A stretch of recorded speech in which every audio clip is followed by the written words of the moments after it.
And how is it going, everyone? Welcome to Blue Devil in Belvedere. I still don't know what it means by Belvedere, because in the whole story I don't think it was mentioned once, but maybe I should Google that word to see what it means. Maybe it's not even a word, maybe it's a name. Well, I mean, names are words, but you know, not a proper noun. Anyways, what I want to do today, considering how much I got absolutely destroyed yesterday on Lunatic, I want to actually practice the patterns before I jump into the action, because I can already see where this is gonna go if I don't practice. I don't really need to be that much of you know, I don't really need to guess the future. In any case, life spell, power rank and chip. I'm assuming this is fine, right? Or is it? Well, the problem is that by doing this, power overwhelming is always ready. And if power overwhelming is ready, it also means that if I get hit, it will automatically activate. Oh no, it won't activate because I have no bombs. It shouldn't activate. So I really don't know if doing this in the highest power is a good idea. Because in theory, in the highest power, the patterns are the hardest, but so is your damage. Your damage is the highest on power rank 3, so I don't really know. I don't really know what I should be doing here. Is there a way to go to nets without putting return to menu? Well, hey, at least that's not that slow. Would be nice if there was a next. Not even the official Touhou has a next button. This is spell card, funnily enough, I oftentimes get killed by it. As you can see. Yeah, that's the problem. We already start with a very hard first spell. And this is just the mid boss, not even the stage 1 boss. I would like to understand the spell a little bit more, but like, I think what I have to look out for the most here is, I think, the light blue bullets. Yeah, the light blue bullets seem to be the most dangerous. I can stay on the middle. The problem is that this is in practice, so you start in the middle by default. But if you're in the game, you don't start in the middle, you start wherever you are, right? Because if you stay here and you pay attention to the light blue bullets, dodging the rest is trivial, as you can see. You can just stay in the middle and dodge everything else. Okay, well, at least, see, that's for example a strategy that wouldn't have known if I haven't practiced. So at least I have that.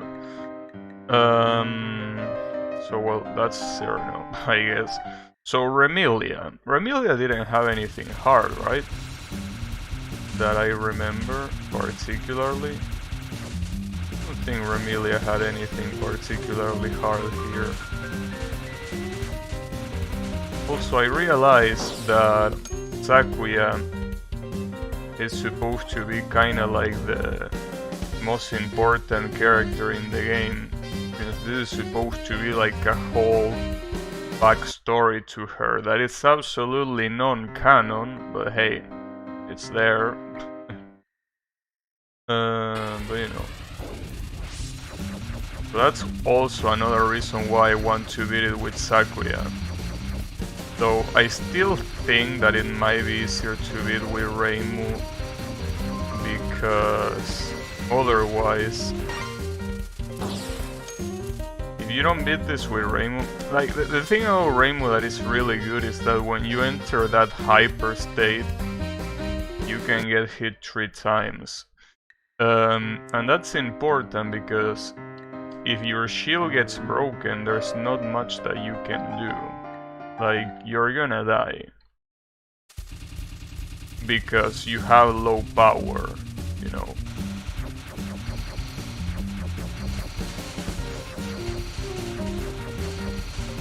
But, you know, having low power in this game is a suicide. So it's also true that, I don't know, apparently your attack power also scales the rank of the enemy attacks.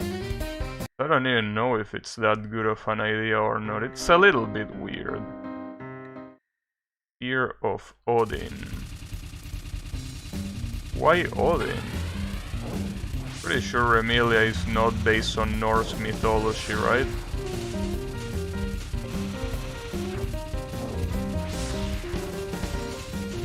Why does it have to be Odin?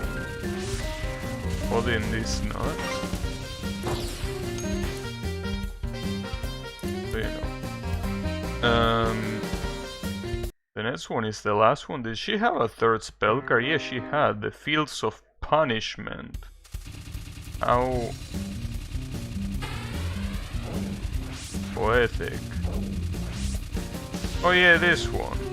Well, this one is mostly fine as long as you don't get caught by surprise in this weird rise patterns. Also, I think that there are some achievements here that don't really count if I'm in practice. Like, let me check. There is an achievement about capturing some of these patterns on the match rank, but I'm doing it and it's not working, right? Like, you have where is it?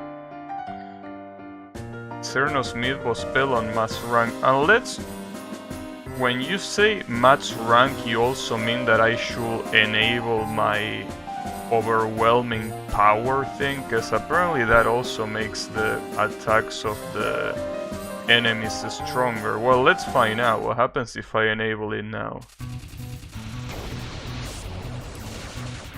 I don't really think it's gonna work, mostly because I think by this game standards you don't really capture something by activating this. No, it doesn't seem to work.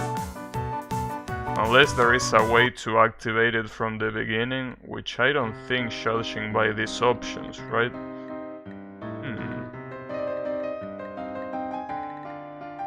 Weird. I don't know what's the optimal way of doing it.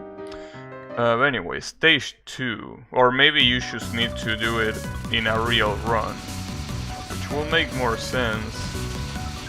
Be a little bit of a pain in the ass, however, but it will make sense. I mean, after all, right there will be real stakes instead of just going to the pattern you need and getting it oftentimes through brute force.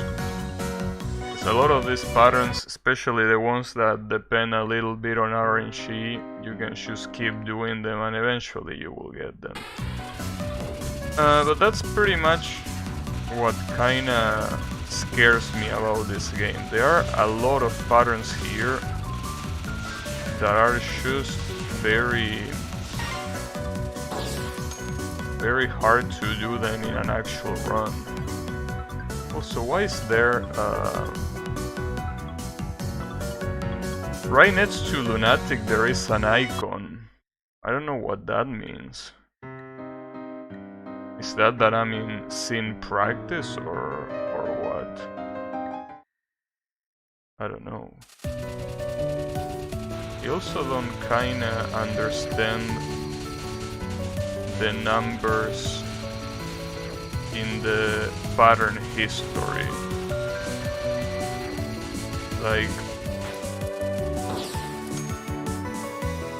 if I go to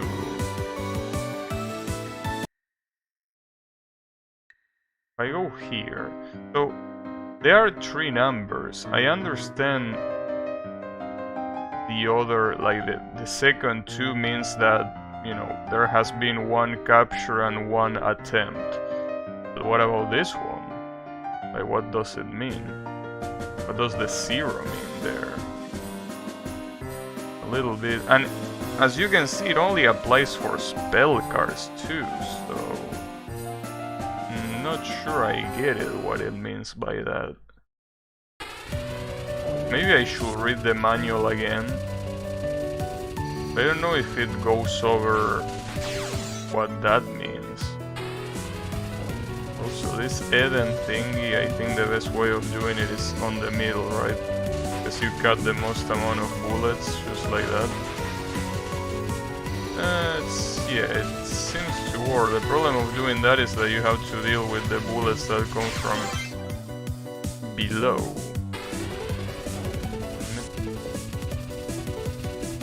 Maybe here? Well, if I do it around there... yeah, it can work, I guess.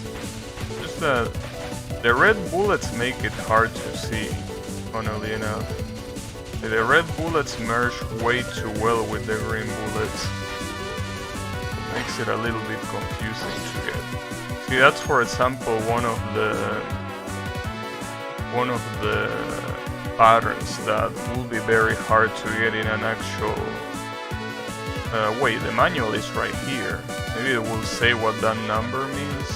No, it doesn't say what that number means. Damn it! I want to know what that number means, bro. Why does it say 0 in all of them? There is something I need to do? Is it even important in the first place? I don't know.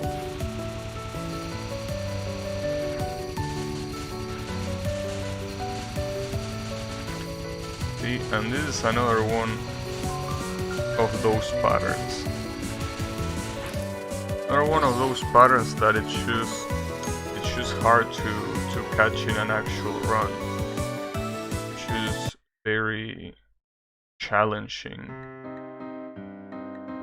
I also don't even know if I should be practicing with full power. Well, this first stages maybe. The problem is the last stages. For the last stages I usually die a lot. Speaking of dying, this spell card, you're supposed to kill the fairies first, because if you don't, you get killed by them. The issue with doing that is that Sakuya doesn't want to aim at them.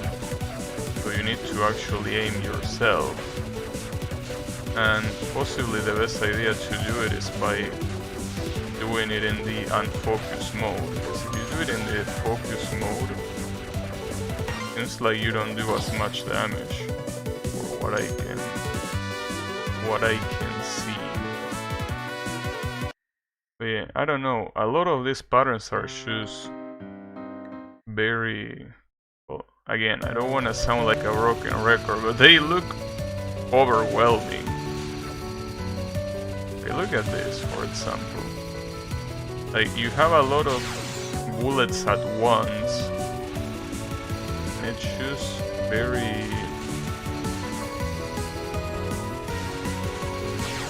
just a very hard pattern all around. It would be nice if there was a blind spot. Usually these kind of patterns in the official Touhou games always have some sort of blind spot that pretty much allows you to dodge shit so easily, right? Damn it. But yeah, this is what I meant before. Doing this sort of pattern in a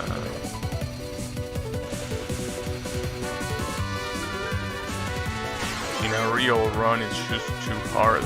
Like, probably the best that you can do here is to just enable your power overwhelming. Thankfully, practice mode allows you to do that. So basically you can practice like how it will be if you did this pattern with power overwhelming.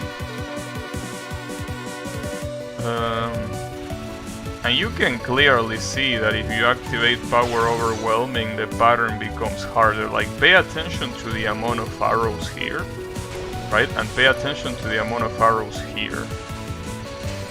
Sorry, not here, here. Because the other one, I think, it activated when I wasn't in the big power mode. But you can clearly see the difference. And I wouldn't have noticed that, even if the difference is this big, I wouldn't have noticed if it wasn't for the fact that I read the manual that says that. But that's not because they are hard to differentiate, it's because, you know, unfamiliarity with the patterns. Okay.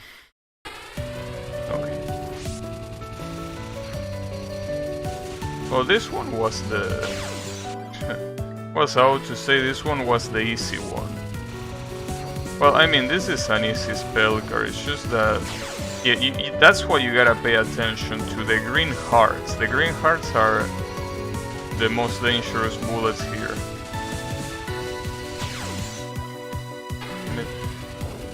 Really? Now I'm gonna be dying to this one.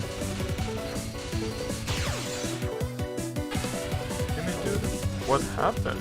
In fact, I'm pretty sure that if I check the history of this spell card, I captured like all the times that I tried it. But right now I'm falling behind. I think what's especially important is that once you move to dodge the red arrows, you stay still, because the whole point of dodging the yellow/orange arrows is that you move forward like this, just like that. That's why it's important that right after you dodge the red you stay still, because otherwise this obviously wouldn't work, since they wouldn't cross perfectly where you are. I wonder what's my record on this. Well, it says 1. Wait, 1-1. Wait, that can't be right. How can this be 1-1 if I did? Didn't I do more than 2 lunatic runs? Or maybe I'm flipping. Maybe. Yeah, I did more than 1. But I did one with Maris and the other one with Seikaen. I remember now. Okay, what about this one? Yeah, I'm surprised that this one has even less patterns than the previous one. Why is that? Wow, I got lucky there, and I got lucky again, and I got very lucky there. See, that's exactly what I mean. This is the kind of thing that makes it so hard to do in an actual run. These patterns are very, very hard to practice, because the pattern is basically, you know, the kind of pattern that has a lot of things going on at the same time. So it's all about splitting your attention, but that's very hard to do. Okay, Cerberus Rage. I mean, especially what I'm trying to find here is if there is any strategy that I can follow to make this more consistent. Because as I say before, if you do these patterns enough times in this practice mode, you will get them, like, no problem. But that's not what I want. What I want is to get them in a real run. I'm trying to visualize what I can do to achieve that goal. You know, even patterns like this that are very, very straightforward don't really, like, it's pretty hard to be consistent at. I don't think decreasing the resolution would help, but I could try that and see. see what it does. As I say before, that's how I usually play the official Touhou games. I play them with, like, not with full screen resolution. In this case, full screen resolution will be 1920 and 1080, which is, you know, the standard HD resolution nowadays. So it's interesting how HD is considered over the years. Like, I think that at some point 480p was considered HD, if I'm not mistaken. Now it's considered like standard, but like non-HD, right? But you know, they have different denominations. Also, I'm a little bit... What's the pattern here? So I've been able to dodge this twice, but I didn't really see any pattern to follow here. Is there even any pattern to follow in the first place? I can't tell. A little bit dumb.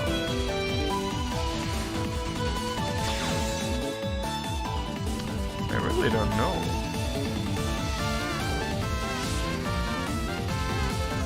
I mean, other than moving left, right, that's the problem. The last dodge right there, the last dodge is very hard to do.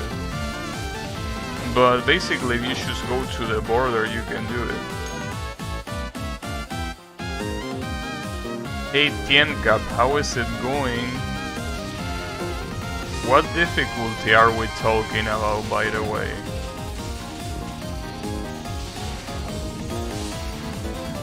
Because, you know, being consistent obviously changes a lot between difficulties. Who's best girl? Your mom. Anyways, how is it going, Yannick?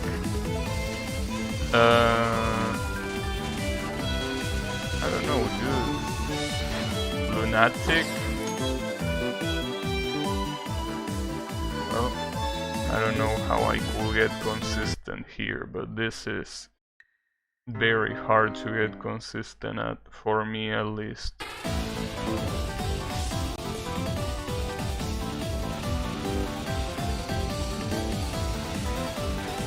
Corpse explosion. See, this is what I mean. Look at the amount of shit that you have on screen. You have two kinds of arrowheads and stars all together. Of course, my mom is great. Yeah, I know. But you know, if you wanted an answer about this game, I don't know. I don't like any of the characters, really. But then again, that's quite normal for me when it comes to fun games. Mostly because the reason why I don't really like the characters is because these are pretty much characters that have already been done in Touhou. Which makes sense because, you know, it's supposed to be Sakuya's backstory, but you know, this is basically Patchouli, it's just that she doesn't have anemia or whatever that word is pronounced in English. The fourth stage boss, honestly could be... Honestly, you know, you could say that the fourth stage boss will be Alice from PC98. You got a Lunatic no miss in this game. Again, congratulations. Lunatic no miss. Interesting. I don't think I will be able to reach that level. But, you know.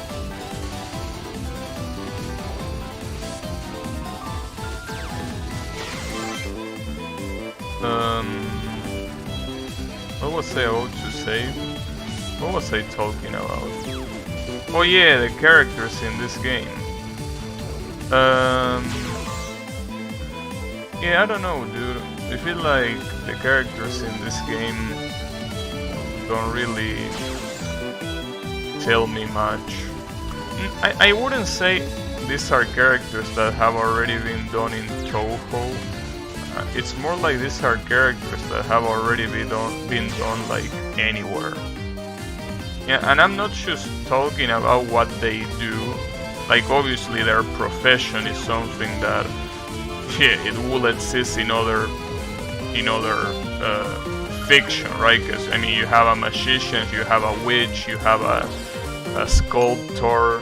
You know, I'm not talking about that. I'm talking about like even the colors used. Like this character, I will swear that I have seen this character somewhere else. Like this character doesn't really tell me anything. It's like, you know, I really don't know which example in particular I could give, and especially because I haven't seen the series that I'm about to mention, but this reminds me of a Madoka character, or you know, one of those Maho Shoujo shows. Then the stage 4 just looks like, you know, the usual Osho-sama, right? And stage 5, well, honestly, stage 5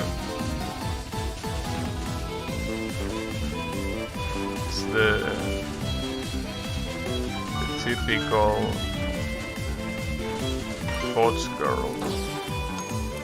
Well, she's supposed to be a werewolf, but they have long ass profiles. I can imagine that. I understand though that... Wait, sorry, I forgot. What was this spell card about? So I did that very fast, but I don't even remember what this was about. Oh, okay.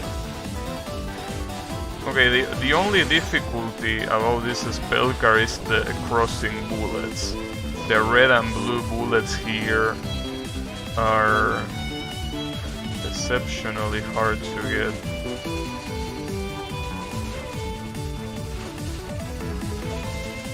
That's because I always struggle with crossing bullets. The problem is that, now that I remember, usually when this spell comes, I'm usually in power overwhelming mode here.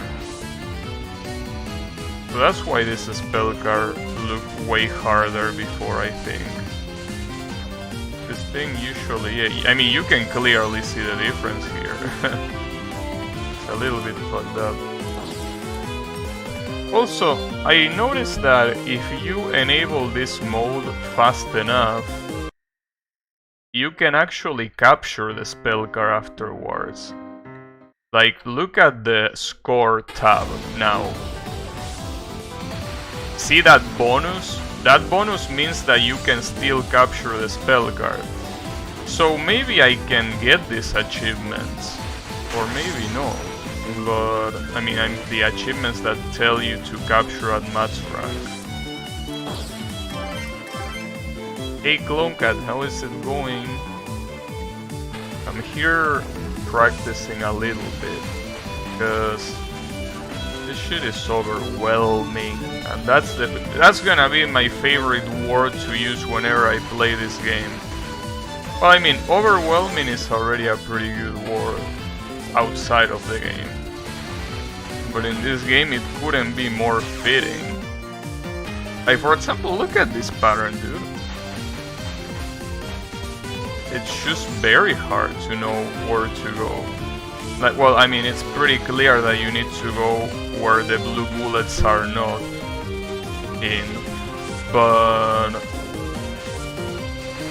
come the crossing stars, that's very fucked up. See, for example, this is a pattern that I wouldn't be able to capture, I feel. How the fuck do you capture this shit?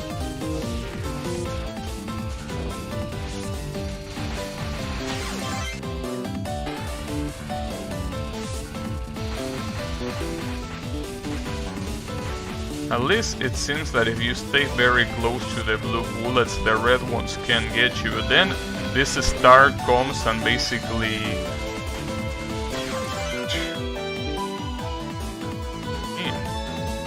How is this game? You're gonna make me repeat myself and say the word overwhelming?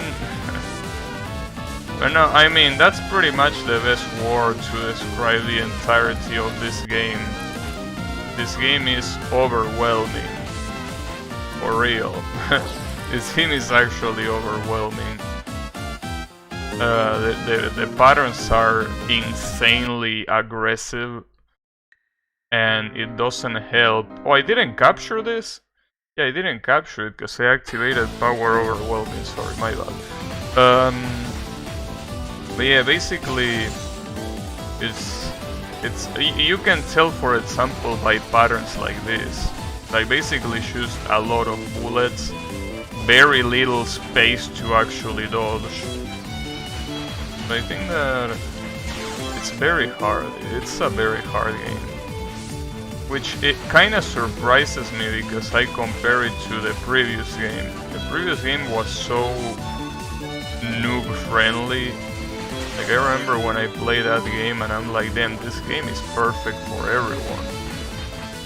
But this game, it fucks you up like crazy.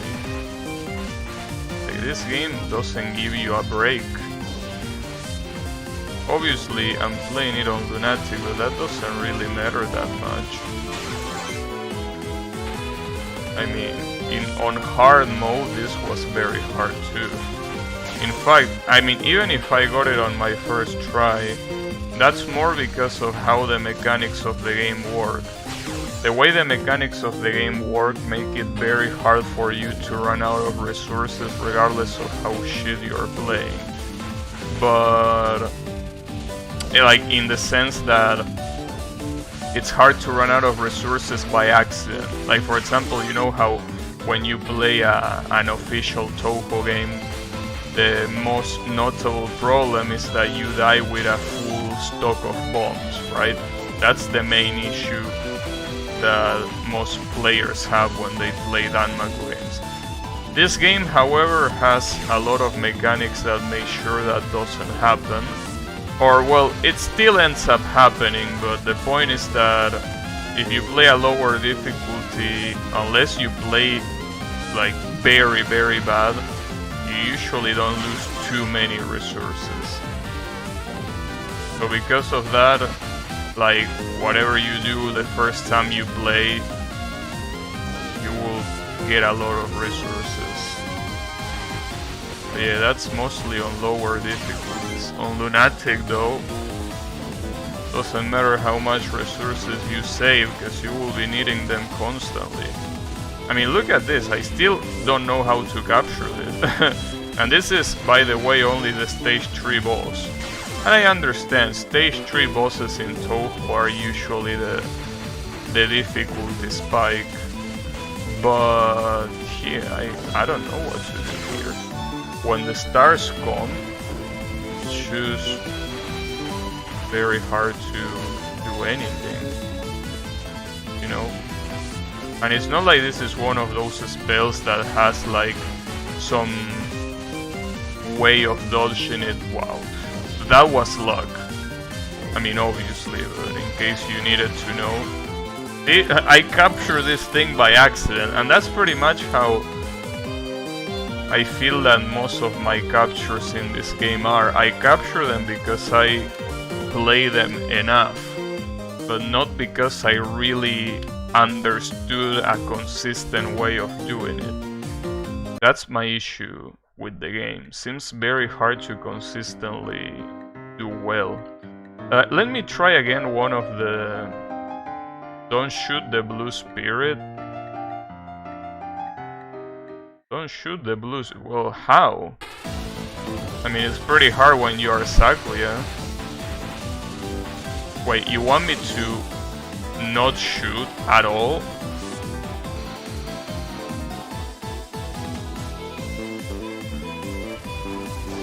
Well, the Problem is that you miss out on a lot of damage, and it's gonna be very hard to even finish this spell if you do that.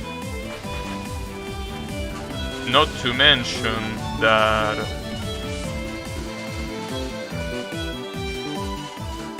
not like I mean, it's clearly easier to dodge this way, but you still take a gigantic amount of time to beat it. So I guess you more or less take the same amount of time. Yeah, that seems to work. Thanks for the advice. Okay, well, see, that's something that I didn't know. It does seem like you can get more consistent there, but I didn't know that that was the case. Especially because not even the name of the spell card suggests that you're not supposed to shoot there. Interesting. I wonder how many spell cards are like that. By the way, let me see if I can get the achievement here. The achievement for doing this on match rank. I'm assuming that if I do it at the very beginning, it should count. No, it doesn't count. Damn it. Do I have to do this in the actual... I have to do this in an actual run? Well, that one wouldn't count as a capture. Got a Lunatic no miss for a reason. Okay. Anyways, no, I don't think I can get it here. I don't think I can get the achievements here. It's okay, I don't give that much of a shit about the achievements, but it would have been nice. Oh yeah, there is Lily Black. Lily Black only has 2 patterns though.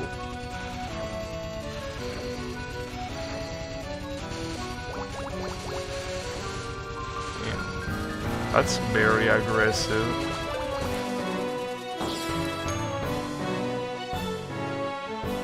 Okay, so basically the focus of this non-spell are the purple bullets, right? The red ones are very easy to dodge, but the purple ones are very fast, so you have to be ready for them. A lot of times you are not ready for them. Weird. And what about the spell card? What is this spell card about?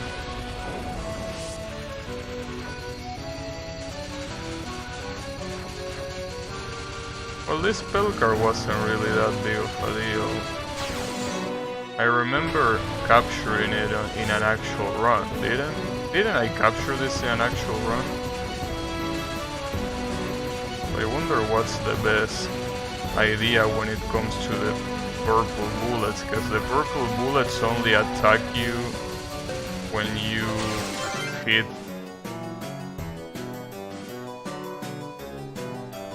And thanks for the achievement, game. I really appreciate the ability of getting that achievement. That was fucked up. Damn it. Good job, loser. Here is your participation trophy. Fuck. Game. The game is mocking me. Unbelievable. Getting mocked by the game. Also, I can really understand how, as the stage progresses, they have less patterns. That's a weird Lily Black. Well, see, here's the thing, and that's a pretty interesting thing to ask because, well, I mean, it wasn't a question, but I mean, I also thought to myself, damn, these people are plebs that think that Lily Black is a character instead of just being Lily White dressed in black. But then I saw the design and the fact that this isn't Gensokyo. Well, actually I think Yannick is the one that pointed that out. But basically, yeah, this Lily Black is supposed to be like a counterpart of the Lily White in Gensokyo. So it's not the not supposed to be like related to it. It's just there. In fact, I'm pretty sure that Lily White appears in this game as a minor enemy.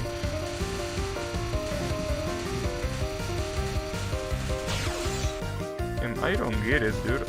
Like, for example, look at this pattern. This pattern is royally fucked up. I don't get it. It's an OC? Yes, it is an OC. I mean, every character in this game except for the playable characters and Remilia are OCs. So yeah. Yeah, like this is the perfect example of a pattern that I will never be able to capture in an actual run. It's so fucked up. Maybe dodging it from the side will be easier instead of dodging it from the middle. It might be easier.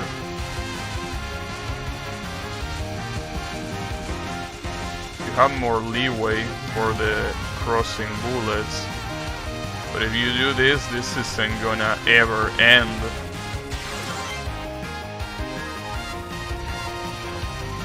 Like the stage 4 boss.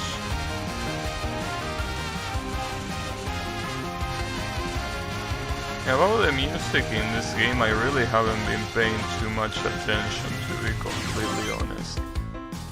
But yeah, I still don't understand this pattern. Maybe if I move slowly to the side, it will work.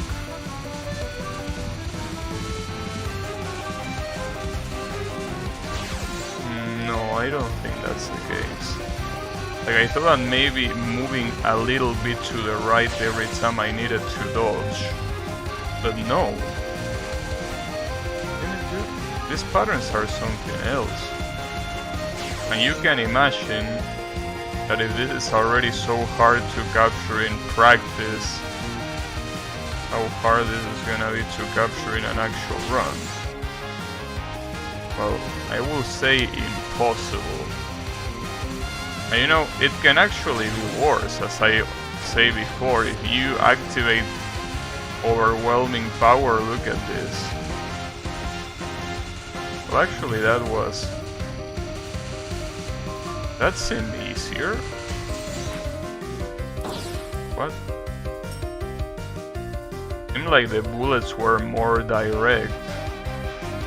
But seem a little bit easier to do, since they have a more pronounced trajectory. I still got hit, but it seems easier than the more move up.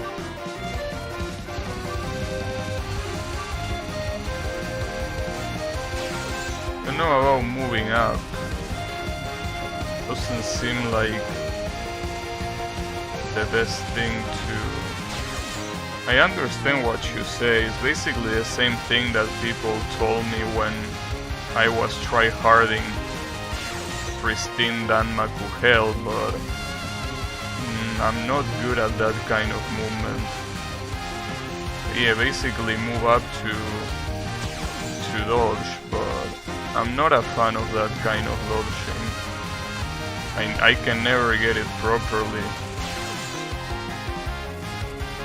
See, for example, I definitely would think that this is the kind of pattern that I will activate hyper and that's it. Because for example, I got it there, but I'm not gonna get it again in a run. And that's the first pattern, by the way. So I do think that the other patterns become easier.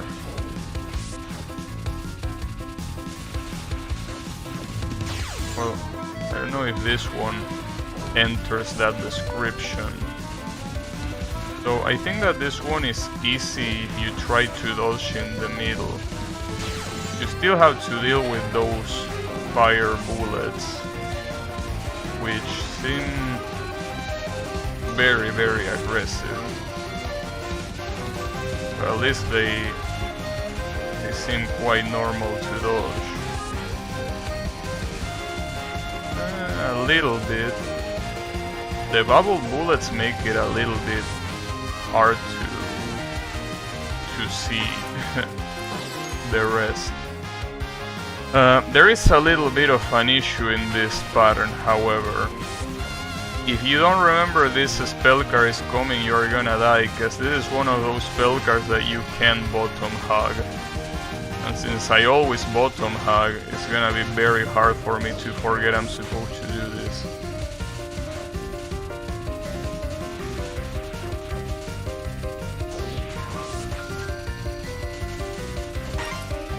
You love the carnival-like theme. It's interesting.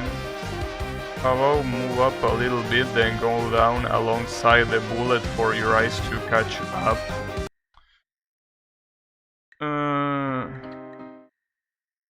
About that. So you say that I should start up here and then gradually go down?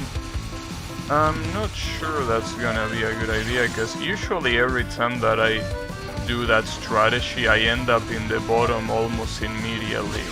I don't think that's a good idea. Why does every fun game ends up doing Lennon-like music instead of Touhou?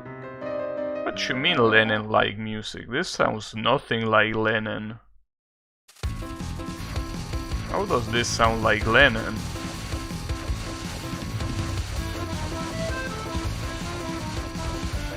In fact, I wouldn't really say that there is such a thing as Lennon sounding music. Lennon sounds very similar to Touhou. That sounds a lot like Lennon. Okay. Which song? Because I mean, for you to say that it sounds a lot like Lennon, you must have one song that you can compare this to, right?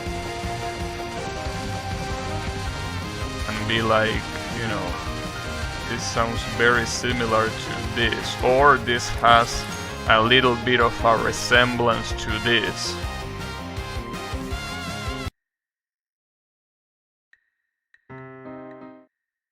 Rebirth from the ashes. Straight from the ashes.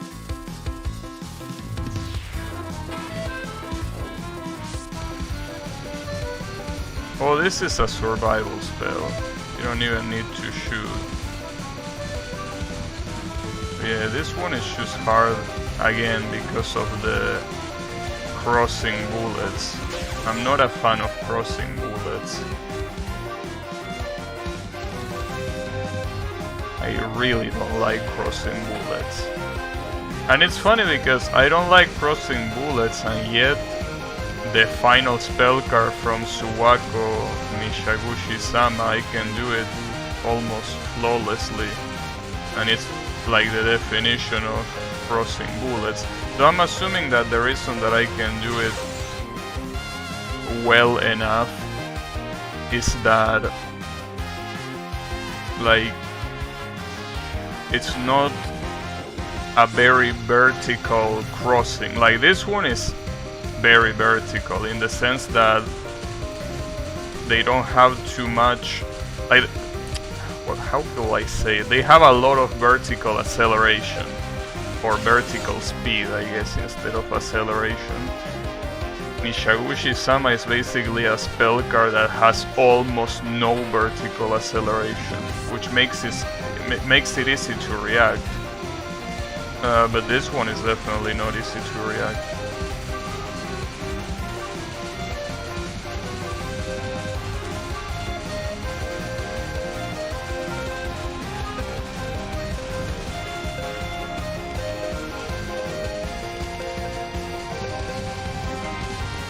Once you do that, the rest is not that big of a deal.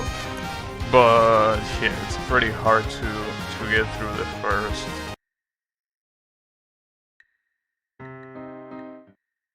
Zeus Thunderclap. And this game really likes bringing every single mythology together, huh? Like earlier we have Nordic, now we have Greek, and at some point we have someone who was French. Yes, French people are a myth. I'm just kidding, obviously.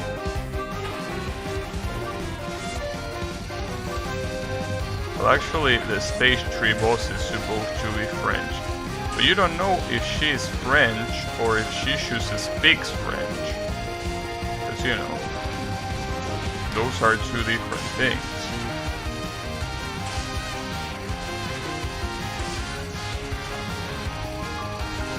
I also don't like this spell card. Basically what I mean, these are a lot of the spell cards that are just hard to do in an actual run. You can do it here with the comfort that there are no stakes, so you can just do whatever tries you want.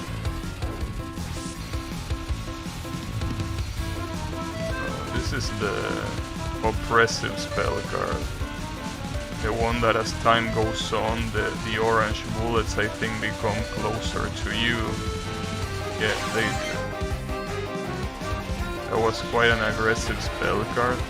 Hey, all of the spell cards here are aggressive. I don't really think there are many spell cards in this game that you could qualify as not aggressive.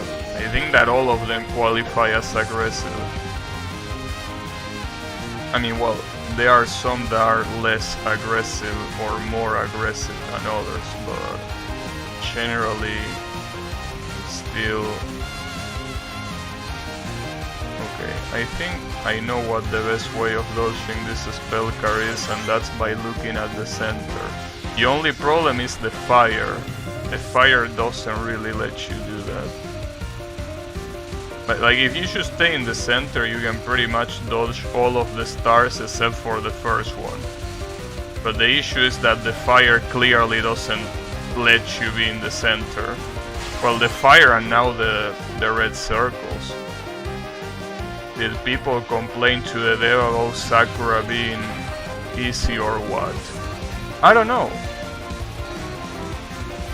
I mean... I'm basically as surprised as you are, because the tone of this game is very, very different from Elegant Impermanence of Sakura.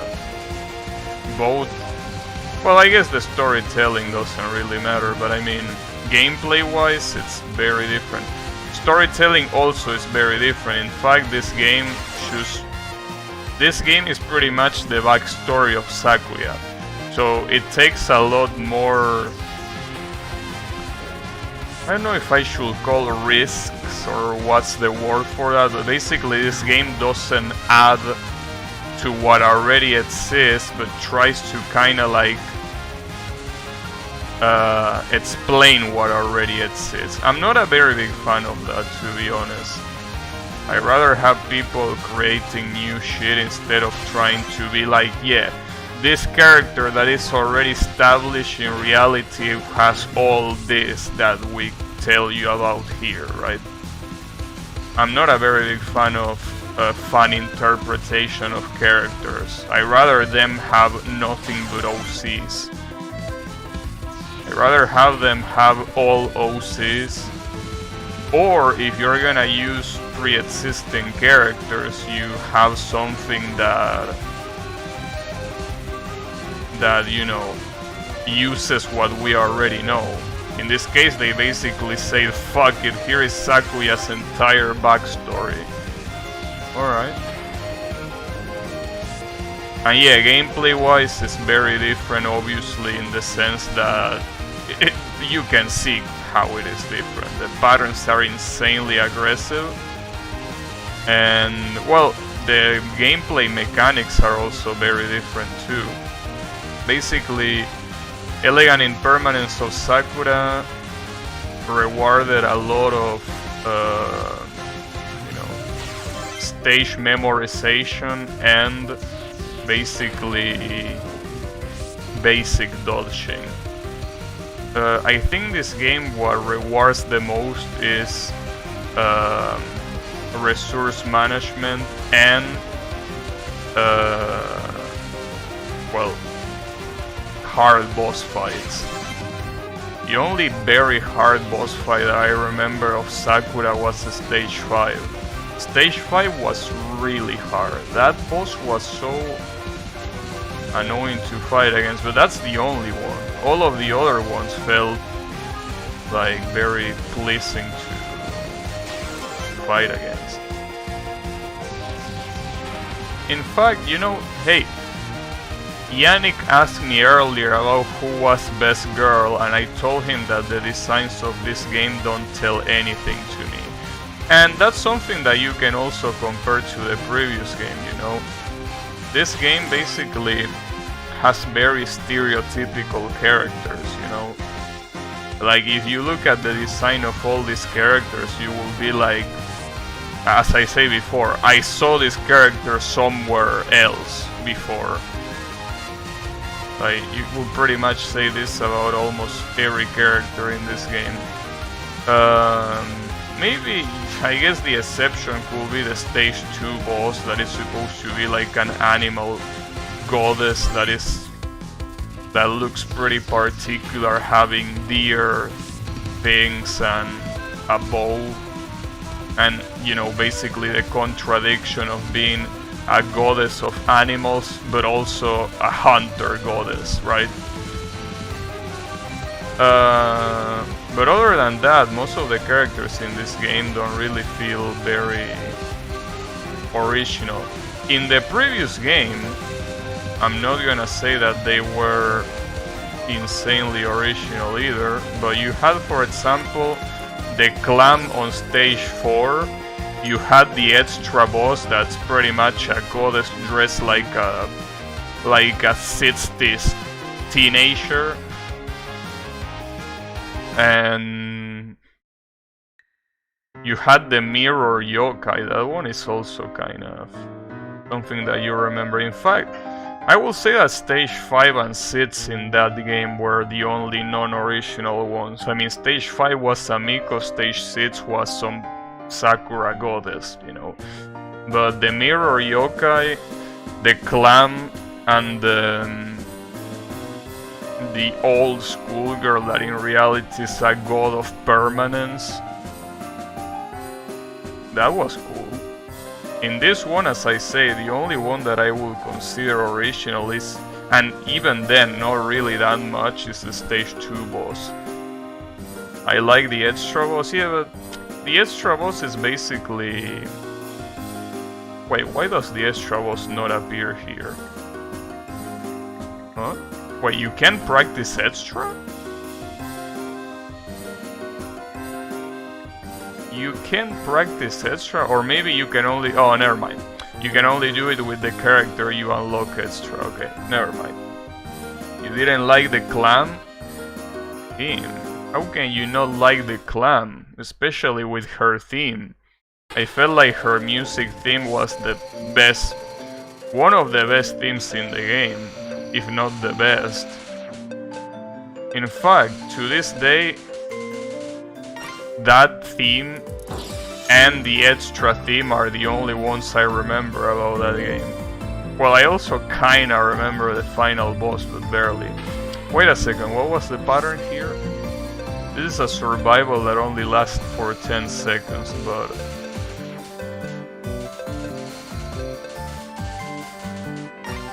doesn't seem that bad to dodge, honestly. I think the reason why I didn't dodge this that much is because I get scared of the final laser. I think it's gonna hit me, but in reality it takes a while to appear. Then that was pretty close. There you go. The theme is good, but I didn't like her design. I don't know, I like her. She felt like, you know... Like... I think maybe... I don't think I'm trying to say that it's a good design. I mean, I personally like it, but I don't think it's about if you see that she's cute or she looks pretty or if she looks, you know, astonishing or not. It's more about the originality. Like, for example, if you see that design, like, and you obviously play that game, you can be like, oh, this is from Elegant Impermanence of Sakura, because it's, I think, to me, a very original design. Now, if you see the stage 5 boss of that same game, you are like, oh, that's a nice Miko.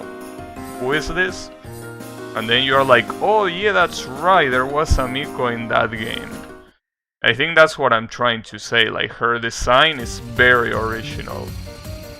And it's very original in the sense that, you know, I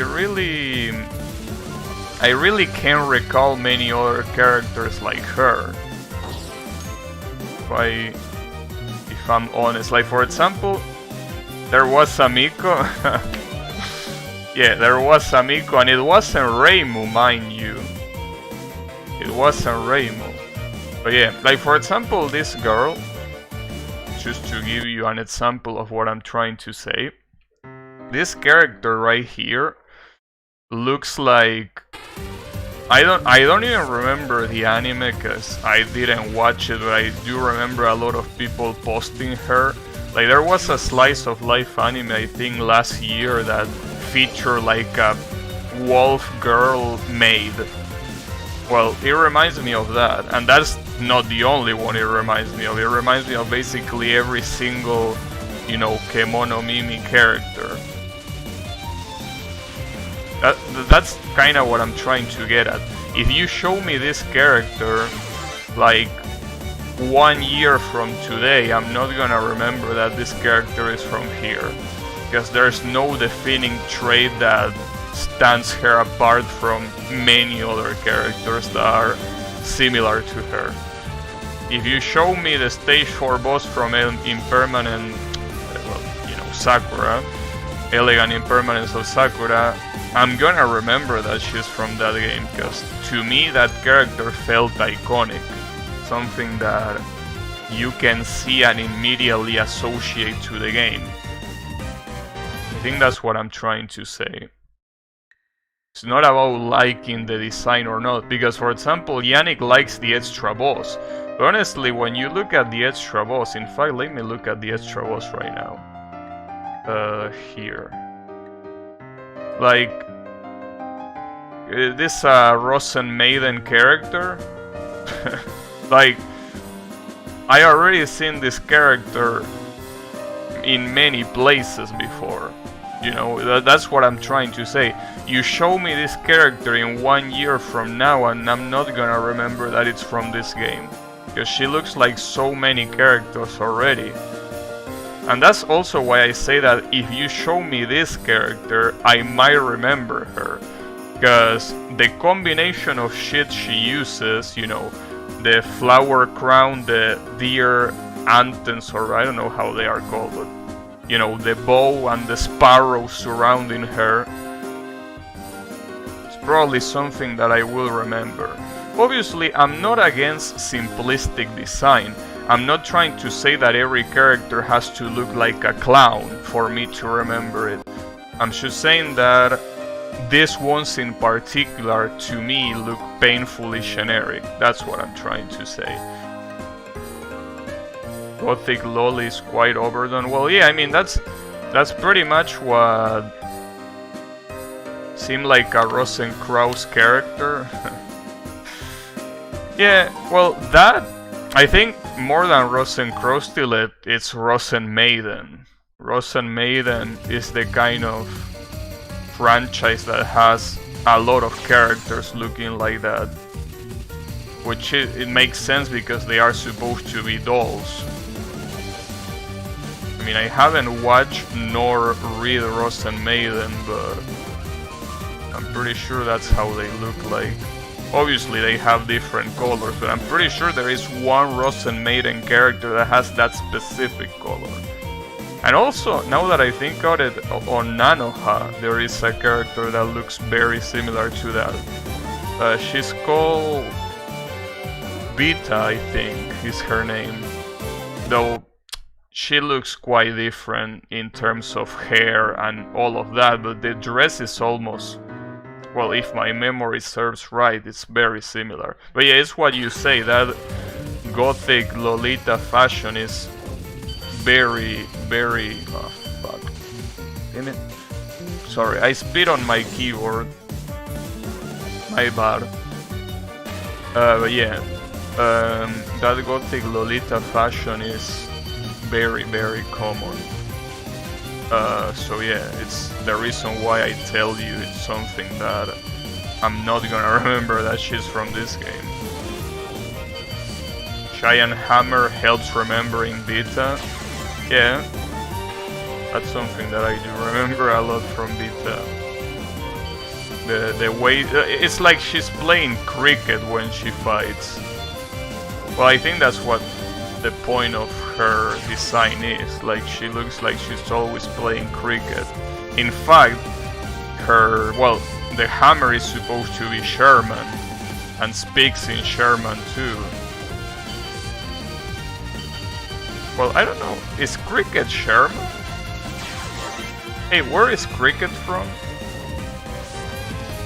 I mean, it's a sport that I never gave a shit about, so I don't know where it is from. But, you know, cricket. An interesting sport, I will say. This is like... it's like playing golf, but as far as I know, you don't need to be a millionaire to play cricket.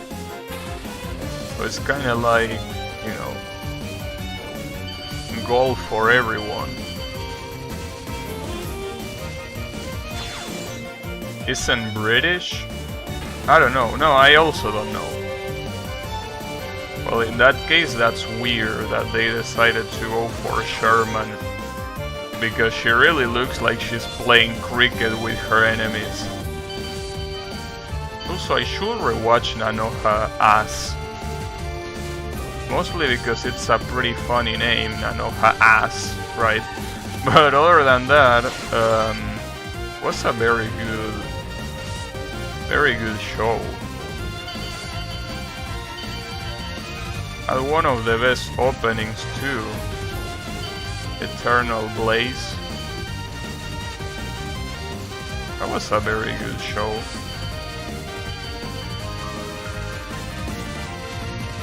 See, I think that's literally one of the only Maho Shoujo animes that you can watch with all family. Because it doesn't have anything that characterizes Maho Shoujo shows, which is basically them being insanely degenerate or them being insanely emo, right? So yeah, Nanoha is really one of those only animes that I will recommend for all the family.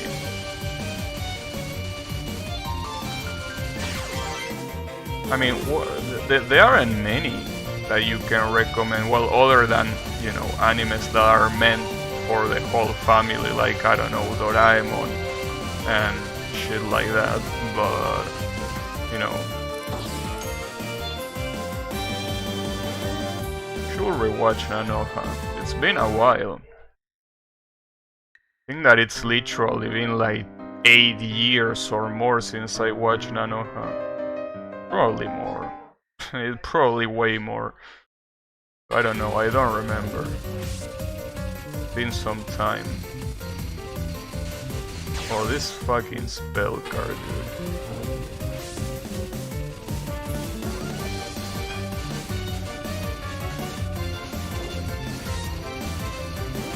Uh-oh.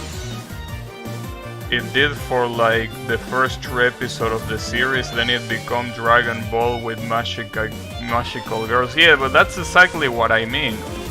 Like, it's a Maho Shoujo show that is pretty much it's pretty much a shonen, funnily enough. A Maho Shoujo show that it's meant for young male teenagers. But you know, I wouldn't say that it became like Dragon Ball. Because if it became like Dragon Ball, I think it's a bad example. I know that you tried to say that it became like a generic battle shonen, but I think a better comparison will be like... Well, actually, I don't know what will be a better comparison now that I think about it. No, maybe that comparison was fine. But yeah. I mean... It's a very nice show. Because, you know, the thing is that... You say that I really love Nanoha back then, you're gonna make me want to rewatch it too, damn you Gabi. I mean, it's a good show, and you know, see, here's the thing, you say that it became a shonen after the first 3 episodes, which is true, but like, there are a lot of shonens that usually you wouldn't want to watch with the whole family because they either involve a lot of violence, blood, or degenerate shit. Those are things that usually happen in shonens.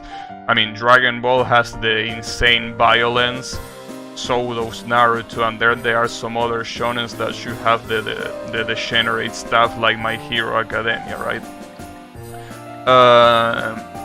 But yeah, Nanoha is, like, if you call it a shonen, it's a shonen that doesn't have any of that. It doesn't have intense violence. I mean, it has violence, but it's not the kind of violence that you will want to cover the eyes of a kid so he doesn't see it. It doesn't have blood either. As far as I remember, I don't remember blood. And it doesn't have any degenerate stuff either, as far as I also remember. I mean, the only quote-unquote degenerate thing that you can point is that when they transform, they have like a nude transformation like every magical girl. But it's not like they show anything, and besides, it's not like they do it in an erotic way. They just do it in a, you know, whatever fashion. I don't know, to me it's like probably, if you qualify it as a shonen, probably one of the only shonens that the whole family can enjoy, I think. Oh, this is Spellcar. This Spellcar wasn't bad, I think. But yeah.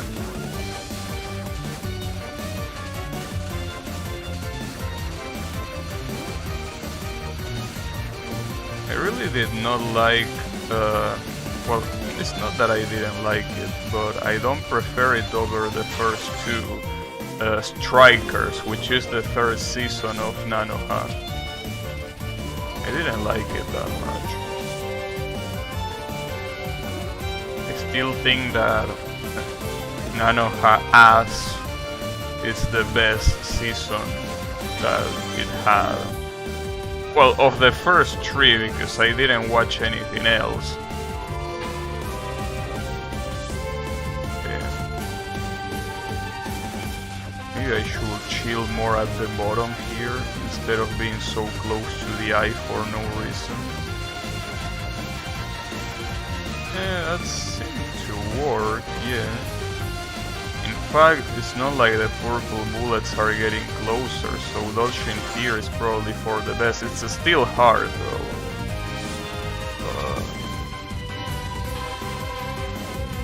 It's still quite hard to dodge here. Mostly because of the red kunais. The red kunais, like, they come slower, or they come slower at the beginning, but then they go really fast. that scene with a hand coming out of Nanoha's chest was shocking at first, then you realize it's not really going through her. What? I don't remember that scene. Well, then again, I don't remember most of the show. But damn, there is a scene like that. In which one?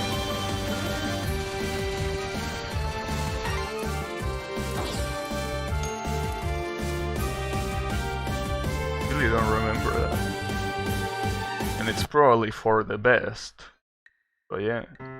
I don't recall. Okay, here comes the real fucked up shit though. This specific fight in Nanoha ass, I really don't remember it. Definitely don't remember that happening. Well, but again, as I say, I don't remember most of the things that happened there. I really don't. So that's why I should rewatch it, because I barely remember anything. So that's perfect for rewatching stuff. Because when you rewatch something that you already know what happens, it's like, you know, it loses a little bit of the charm, obviously. Well, I obviously know like what happens at the end, but I don't remember most of the episodes. Well, I say that, but in reality it's more accurate to say I don't remember any of the episodes. So what about this spell card? There is one spell card that I have no clue how to dodge. Maybe from the corner? Oh, but that shit follows you. Yeah, maybe from the corner is not a very good idea. But maybe doing it... Uh-oh, I'm dead. I think that going center, corner, center might work. The only problem is being able to go back to the center afterwards and not dying to the stars, obviously. I don't know how I didn't die there. Yeah, even doing this doesn't seem like a very good idea at all.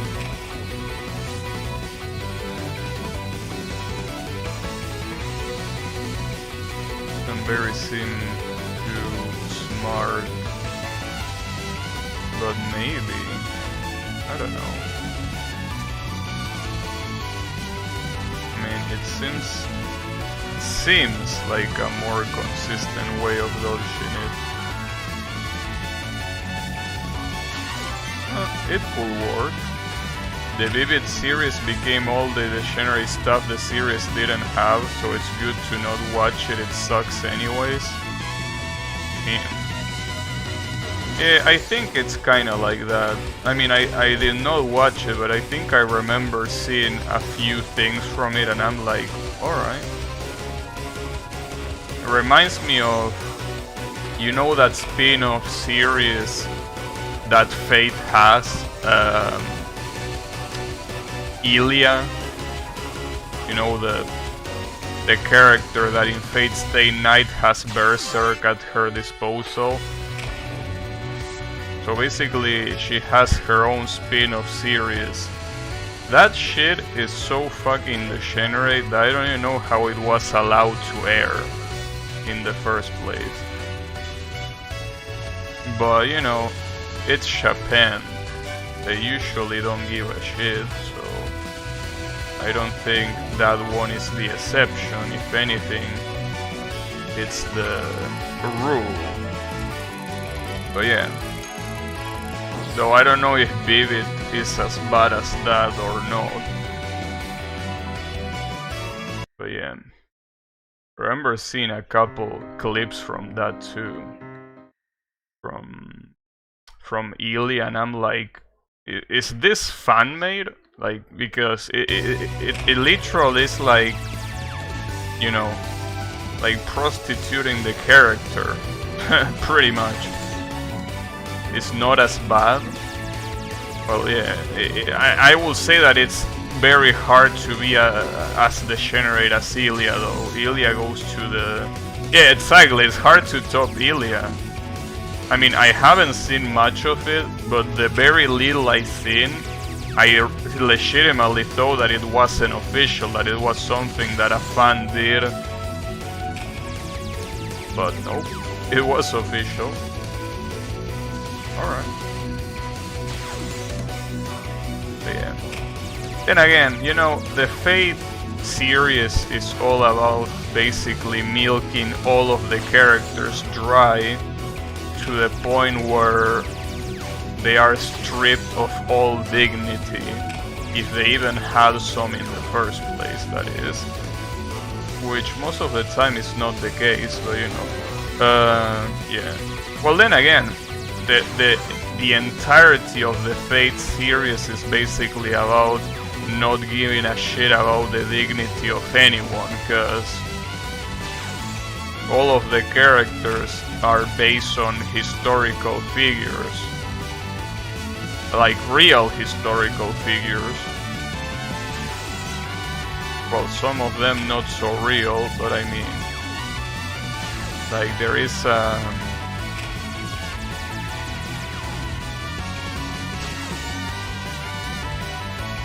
like a character for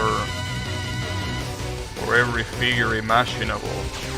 And the worst part is not that they are like, you know, renditions to those historical figures. They are basically the worst kind of bastardization of them. Because, well, first of all, they don't even respect the original gender that they have. Like, well, King Arthur, regardless of if he was a real figure or not, because that's something that I didn't know. I thought that King Arthur was an actual person, but apparently it was just a tale, according to Wikipedia at least. But regardless of that, like basically they made King Arthur a cute girl. Half of them are transgender. Yeah, I mean, it has a lot of that.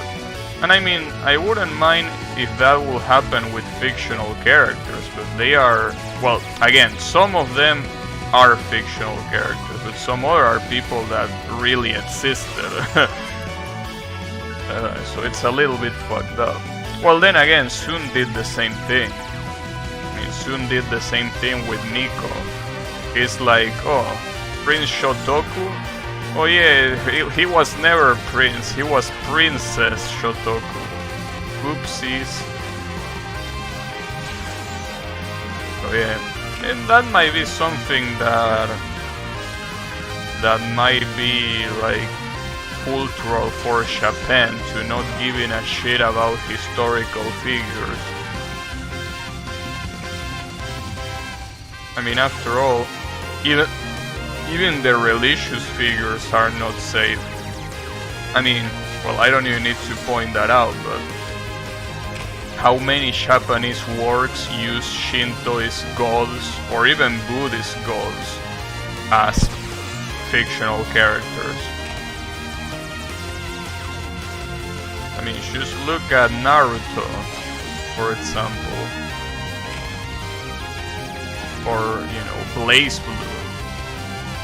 So then again, I think there is a little bit of a difference in some of them. Like, for example, Blaze Blue loves using the name of those gods, but they don't really try to represent them. But yeah, in a lot of other places, someone like Susanoo is an actual character, right? Like, remember Susanoo, the god of the seas? Well, in reality, he's a character here. Sun kinda tried to justify it. I don't think Fate even tries. Well, no, Fate does try too. Like, for example, the excuse for King Arthur being a girl is that, well, if if I was a girl, no one will follow me, so I pretended to be a boy so people will follow me, right? Which is basically the same excuse that Sun uses here for Prince Shotoku, because if she was princess, nobody will take it seriously back then. So no, I will say that in that regard, their excuses are very plain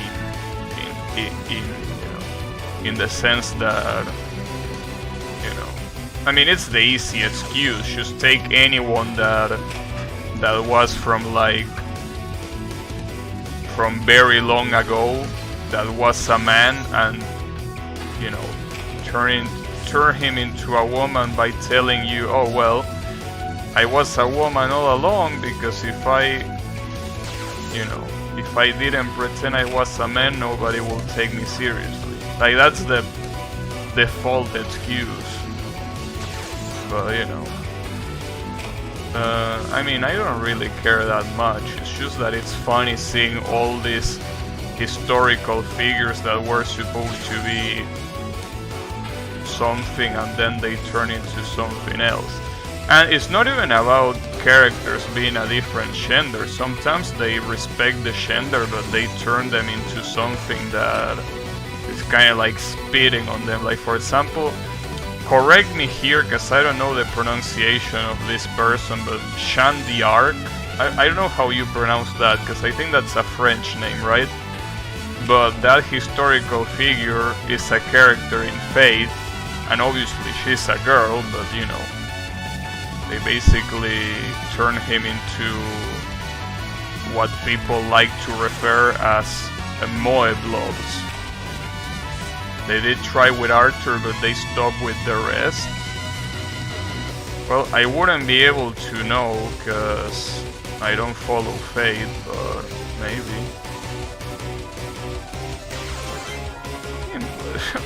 This spell card is fucked up. It's already very hard to dodge this horseshit. But what comes afterwards is absolutely brutal. How the fuck am I supposed to dodge this in an actual run? Are you out of your mind? Like, you're absolutely out of your mind. But yeah. In any case, about Fate, yeah. Basically, you know, whatever makes money. Jesus Christ. And then on the opposite side, this is really something else, huh? Then again, it makes sense, this is the final boss, but Jesus Christ, how am I supposed to dodge this in an actual run? It's like a lol case spell. Yeah, I think that's an accurate description. Because this is the kind of spell that you will see in a photo game. And yes, lol K is pretty much like if it was an advanced photo game, because all of the spell cards there, or at least like a lot of the spell cards on Lunatic in that game, are pretty much photo game tier, and this one is definitely photo game tier. Well, not as much as other spell cards from Legacy of Lunatic Kingdom, but this is very fucked up. Like, basically, as I say before, I know that I can definitely capture this spell card in practice mode. Like, yeah, for sure, I can do it. But doing this in an actual run is pretty much impossible. How the fuck you want me to do this in an actual run?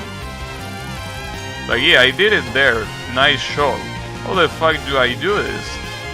How many tries did this take me to do? 18. It's just not something that I can do. You know? And you know, it's not one of those spell cards that it takes you like 18 tries to figure out what you're supposed to do. It took me 18 tries to beat knowing what to do. So that's the fucked up part, you know. Because it's pretty normal that when you don't have a strategy for a spell card, you take like 20 tries to figure out the pattern. But here we're talking about spell cards where the pattern is quite clear. It's just that it's hard as shit to dodge.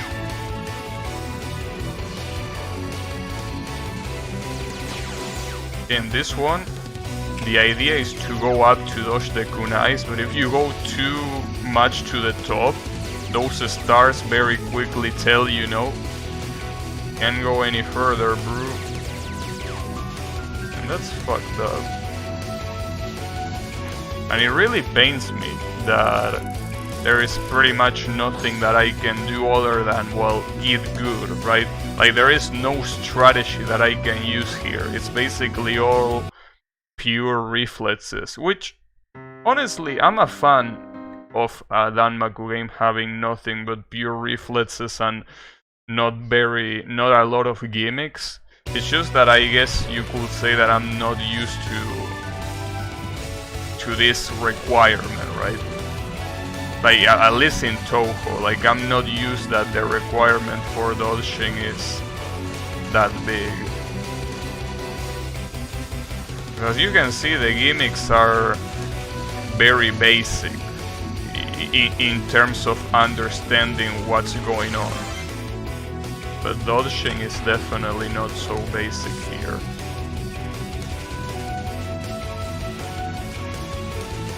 In fact, I don't really remember any spell card here that... Well, other than that one from stage 3 that Tien Cap told me to not shoot the blue souls. That's the only gimmicky spell card that I remember. There might have been more, but I mean, that's the only one that comes to the top of my head right now. The rest are basically just normal ass spell cards that just require good movement, good reflexes. So basically I can't complain. I mean, in terms of being fair, I will say that these are very fair patterns. It's just that you need to be very good. Oh yeah, well, this is another gimmicky one that I forgot about. It's a gimmicky one that I still don't understand how the gimmick works, however. Like, I know you're supposed to disconnect, but... Oh, when you disconnect, okay, you're supposed to disconnect the blue ones, not the red ones. You disconnect the blue ones and they don't blow up, that's the whole point of this gimmick. You can blow them up sooner though. You can do this, but that's definitely not a good idea, because then you have to dodge the explosion. The red ones, no matter what, are gonna blow up at the end, so you have to dodge them regardless, but the blue ones can be avoided by doing this, but it's still pretty hard. Hey, look at that. It fills the screen with bullets. But yet again, this is something that you need a good movement, good reflexes, which is something that I don't have at this level. Like, I might have decent reflexes, but to dodge this kind of thing, I don't. I'm not at that level. Definitely not. Damn, I didn't even see that kunai. But yeah, the problem is that this is a survival spell. Basically, you can do anything but, you know, pray.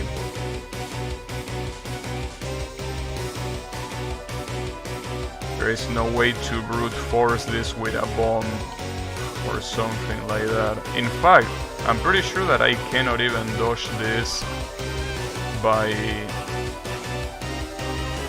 like, in practice mode. I think that this is a spell card that unfortunately I will need to skip, because I don't see any way of dodging, though there does seem like there is a better strategy here. Basically, I mean, this is something that looks quite obvious, but I think that the basic strategy is don't stay in the middle of the screen, try to dodge in a corner. So basically, try to disconnect all of the souls that are next to a corner, and then, well, dodge the rest somehow. I don't even know what hit me there. I mean, it was clearly one of the red kunais, but I didn't see it again. I guess you can also say that... Well, see, that's the problem. For example, that one doesn't seem like I can do anything to disconnect it. But then again, those that you cannot disconnect, you can just shoot. And if you shoot them, they disappear. But if you do it too late, they will overlap with the red kunais. So it's still quite a dangerous thing to do. Yeah, I don't know. I don't think I can dodge this spell card, damn it. Fuck. That's pretty brutal. Pretty brutal. Oh, and this is already the last one. Well, the last one. It's not the last one, but it's basically when lives, bombs start not mattering. Because bombs here, the only thing they do is serve as the amount of hits that you can take before you die. Obviously, there is no difference in spell practice mode, because you die in one hit regardless, but in an actual run, here, if you get hit, you lose a bomb, and you can bomb. So, it's gonna be a little bit hard to do. I mean, I already knew that these patterns are very hard to do.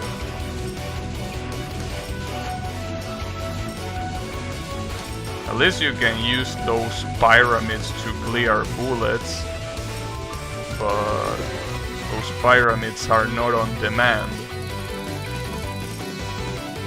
Yeah, you get kunais from the corner outside of the screen, pretty much. But yeah. Basically, it is to be expected. Wait, non-spell? Wasn't the previous one a non-spell? Or maybe not. No, I think the previous one was a legit spell card. This is a non-spell. And this non-spell, mind you, it's pretty hard, because just like one of the previous non-spells, you're supposed to go up to dodge the kunais, but at some point they become so numerous that you need to go pretty much right next to the boss to dodge them like that. Not to mention that by the end of the pattern you get shot stars that basically force you to go back.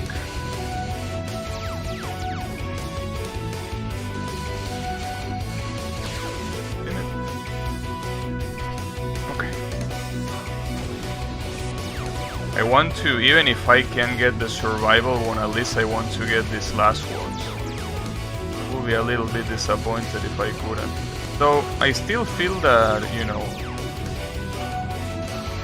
entering in spell practice mode doesn't really do shit.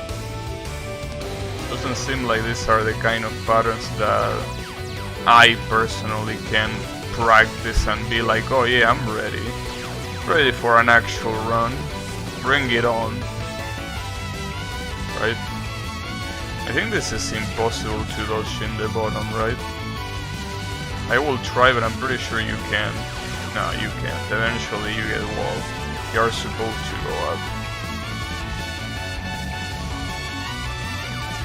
At least the only danger of going up is pretty much the bullets that you're trying to dodge, because those stars avoid you. So the only problem is basically moving properly, but you don't need to dodge anything afterwards that requires you to immediately move.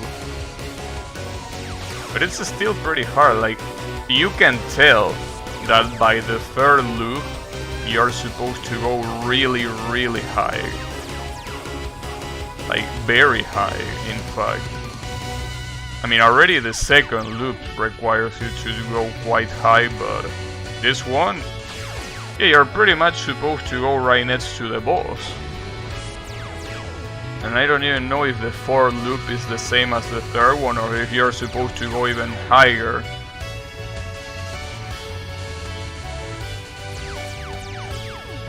At this point, this is gonna be like the Super Saiyan 3. This is to go even further beyond, and you go out of the screen. That will be pretty funny. You want to dodge this? Get out of the screen, bro. Though, honestly, even if the red stars are supposed to dodge you, they get very close. Like, I'm pretty sure they are designed in a way that they shouldn't touch you if you don't go way too fast. But this is still fucked up. It really is fucked up. Because it really feels like you have to be very, very high. And when I say very high, I mean very high in the screen. I don't mean that you need to smoke weed. I don't know how much that will help, honestly. I don't think it will help too much. I don't know. Has anyone tried playing Touhou while being stoned? The thing is that I'm pretty sure there is not any actual stoner in chat. That's the thing.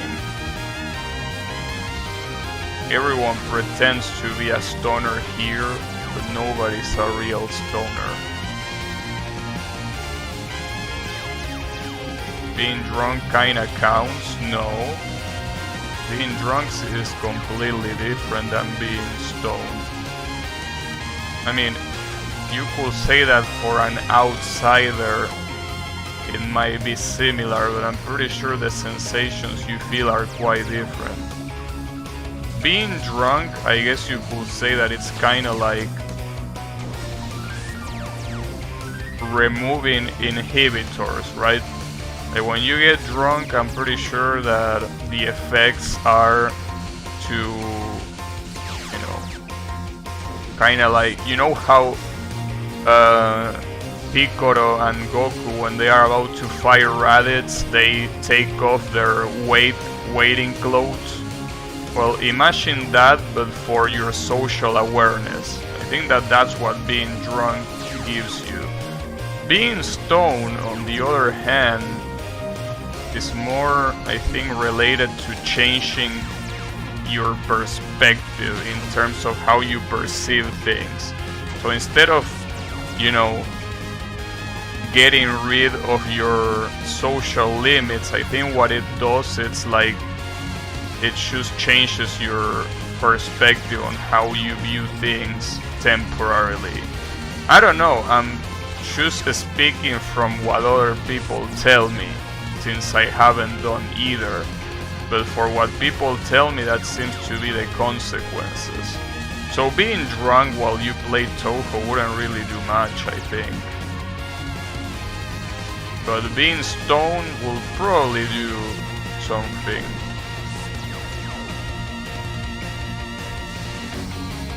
Probably.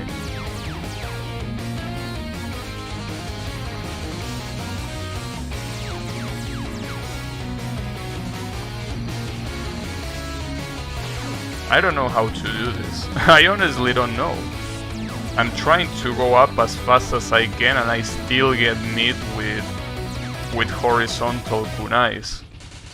The whole point of the pattern is that you're not supposed to be met with horizontal kunais, but despite how fast I tried to go, well, there I got killed by vertical ones, but I really don't know how to do this. I think that I'm gonna try to dodge the first two and then the other ones I will get hit. You don't get jailed for drinking and driving because of the social effect? Maybe, I don't know. But yeah, you could say that, I guess. But I mean, I don't think that's a good argument to give, because honestly, there are a lot of drunk people that reveal how violent they truly are when they get drunk.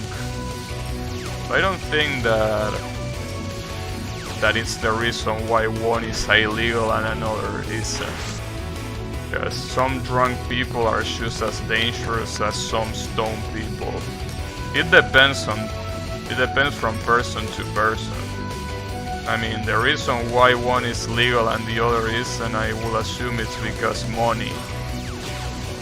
You know?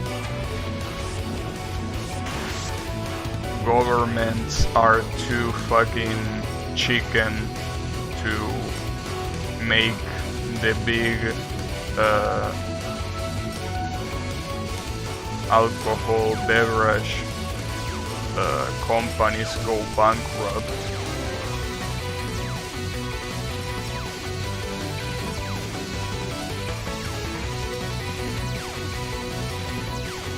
Well, same with cigarettes. I mean, I think that any any morally serious government, which I don't think there is any of those in the world, but any serious government would forbid the use of cigarettes, I will assume, because they have no... I mean, I guess it depends on your point of view. Like, you either make all of those substances illegal or you make all of them legal, right? It depends on what you think. But I think that no serious government can just make some of them legal and some of them illegal based on nothing but tradition, right? But you know, whatever. I don't consume any of those, so it's not like it affects me. But it doesn't affect me or anyone I know, so I personally don't really give a shit, but I think that in order to be consistent, I guess, you either make everything illegal or you make everything legal in terms of those kind of substances. It's one or the other. You can't just choose arbitrarily when the only basis is pretty much tradition, right? It's more of a politics thing than anything. Yeah, I mean, there are many things at work. Okay, so basically the conclusion that I got from this is that most of this shit, there is no chance that I can do it. Which makes me feel a little bit uneasy, cause what the fuck do I do? Tradition? Yeah, tradition as in, you know, nobody will look at you weird if you are like, hey, I'm gonna buy a couple of beers, be right back. But if you say obviously in a context that is not against, like with very close people, if you are with some like more strange, like less known to you people, and you are like, I'm gonna buy some beers, they are not gonna look at you strange. But if you are like, hey, I'm gonna buy some weed, be right back, I don't think they are gonna be like very, you know, they are not gonna feel that comfortable with that. So that's what I mean with tradition, like a social tradition, I guess you could say. And it's the reason why I think that it's bullshit that that's the only basis to decide what's legal and what's not.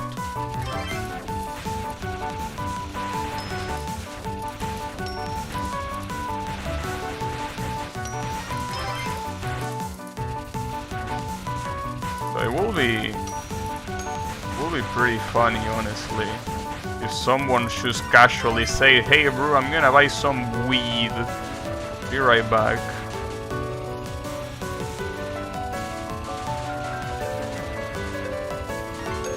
a little bit of kush. Nothing too crazy. Nothing out of the ordinary.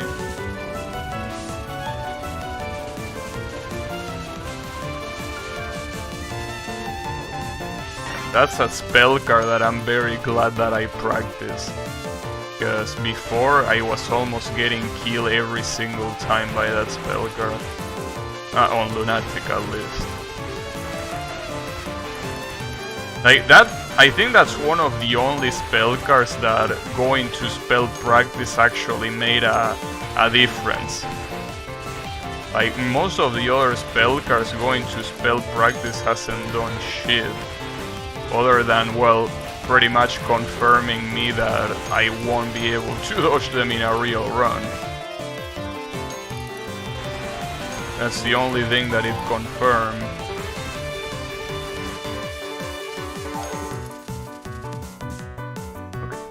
Okay. The good thing is that I can skip dialogue, since I already read it all. That's pretty good, I will say.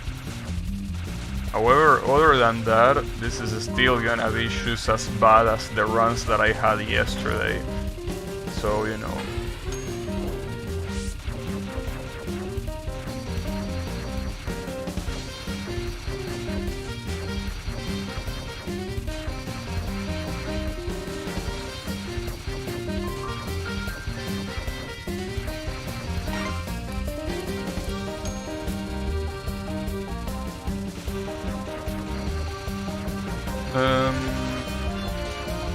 I don't think this one in particular should be a problem.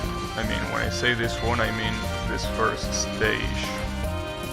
But things get very fucked up since the second stage, believe it or not.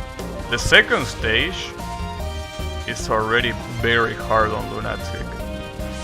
And the boss, if I'm not mistaken, has a lot of patterns. You know how stage 2 bosses usually don't have too many patterns? Well, the stage 2 boss of this game, I think it has quite a numerous amount of patterns. Which I will say that it's a little bit of a problem. Because, you know, if the stage 2 already starts with the anal fuckery, we have a problem. At least I perfected the first stage. That's already something that I couldn't do yesterday. So at least we have that. It's a step forward. But I think that's the only step forward that we're gonna be able to do today. Hopefully not. But I mean, I'm trying to be realistic here. Something that I also have to remember is that those pyramid objects are a priority pretty much. Since every time you pick one of them up, you auto-collect every item on the screen. And the blue items on this game allow you to get extra lives. So it's very important to be able to do that.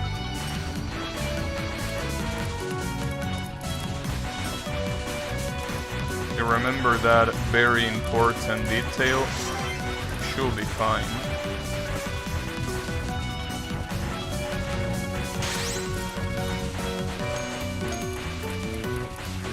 Yeah, pretty crazy that you can auto-collect just by picking up these items.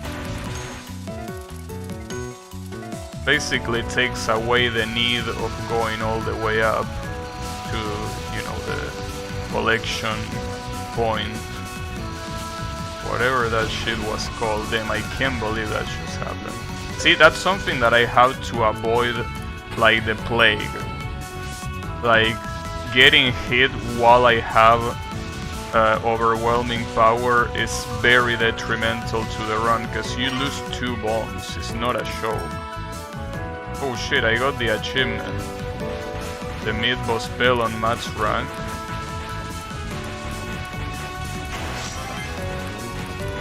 Oh, wait a second, maybe that's why the Cerno one didn't count when I was doing it on spell practice.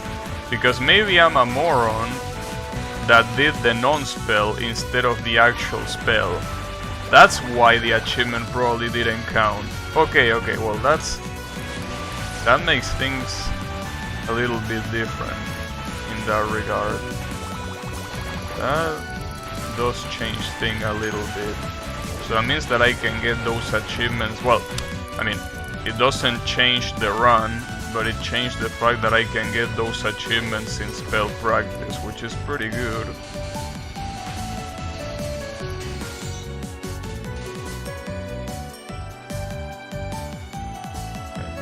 It would be pretty funny if that was the case, because I could have been getting these achievements all this time. Well, I mean, not like it's very hard to go to spell practice and select the pattern you want to get, but still.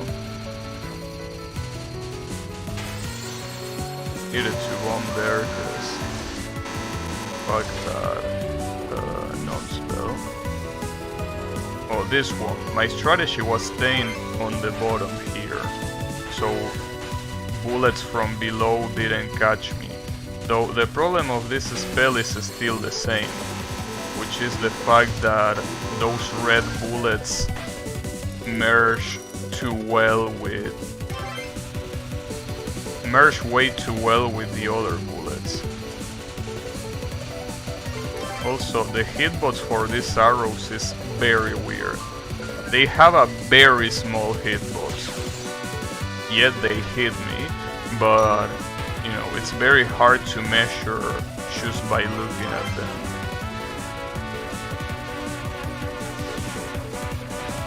Here you're just supposed to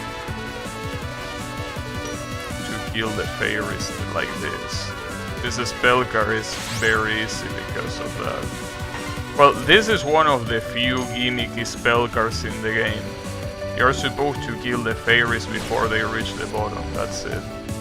And yet again, I'm losing 2 bombs. I think that every time that happens, I should reset the run. Because I think that if I lose 2 bombs like that, there is no hope in getting the rest. Damn, this spell is so much harder with unlimited... with that shit. Yeah, that has to be a reset. So before I reset, I want to see if I can get those achievements that I was mentioning. Because it says Cerno spell card, right? Cerno mid-boss spell. Yeah, it says Cerno mid-boss spell. God damn it. Okay, I have to remember... Maybe all of them are the last ones, right? Mid-boss spell, Remilia second spell. Why the second spell? Final spell, mid-boss spell, final, mid-boss second.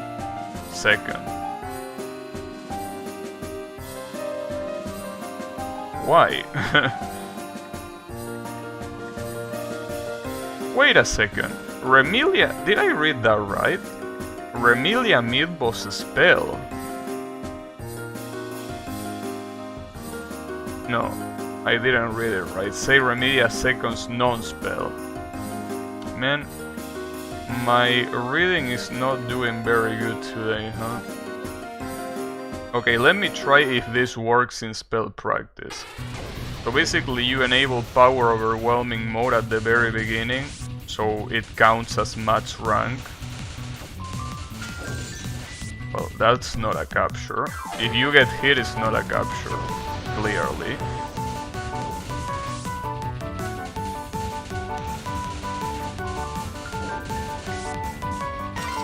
Yeah, it counts.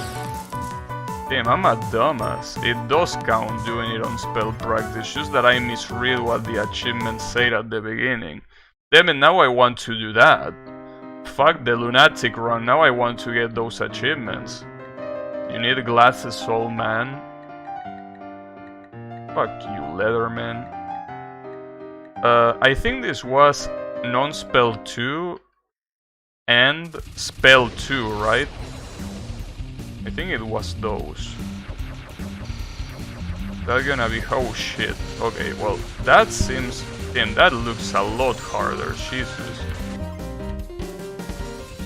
Obviously, the achievement doesn't say anywhere that it has to be on Lunatic, so I'm making this harder for myself for no reason. But... Yeah. I could do this on easy and it probably will count too. Damn it, dude. It's very hard. The bullets are so big. And there are so many of them too. Damn, I got really lucky 3 times in a row there. That's a shame. Oh wait, damn it, I forgot to activate power overwhelming, okay.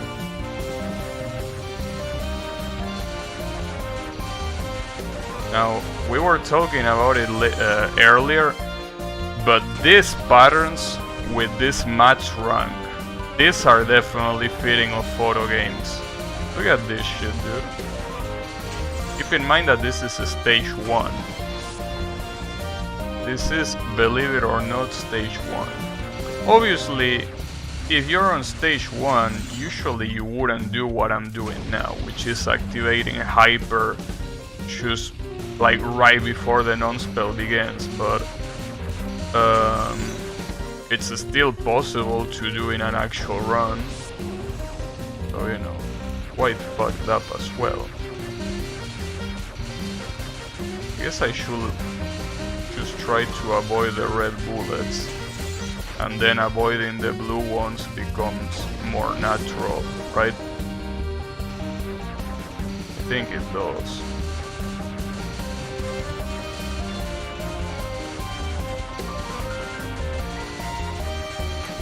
Damn, I go. Where is my achievement?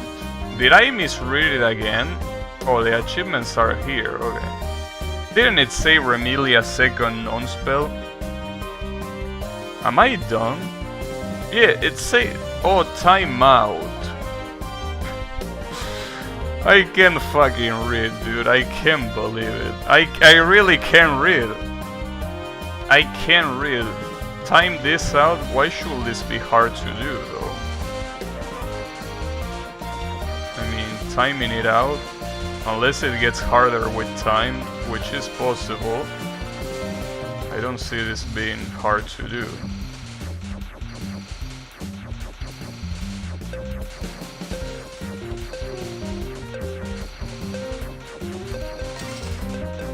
Wait, it counted? Wait, why did it count? That wasn't a timeout. Was a timeout? Whatever. Hey, it count. I mean, it still was a timeout, but it gave it sooner than it should have. Okay, the other one that you wanted me to do is this one on match rank. Second spell on match rank. This one I'm sure it said match rank. Well, this one honestly doesn't seem that bad, mostly because the normal one was already easy enough. Yeah, that one was easy. I like how the frame rate pretty much goes to shit every time that I get an achievement. It's like they put all of their resources just to the achievement thingy. What was the next one? I really would have liked if the achievements were set in the place of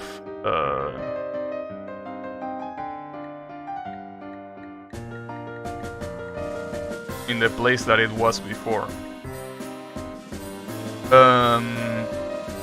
Elifia's final spell. Okay, the rest are pretty much all final spells, with the exception of... Well, actually, okay. Final spell for 3 and 4, and then mid boss for 4. I'm not gonna remember this, dude. Damn it. See, that's the problem.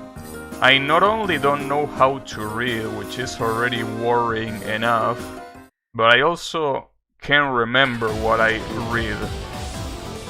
Also, this is quite of a fucked up spell card to do match rank, dude. You want me to do this spell card match rank? You're out of your mind.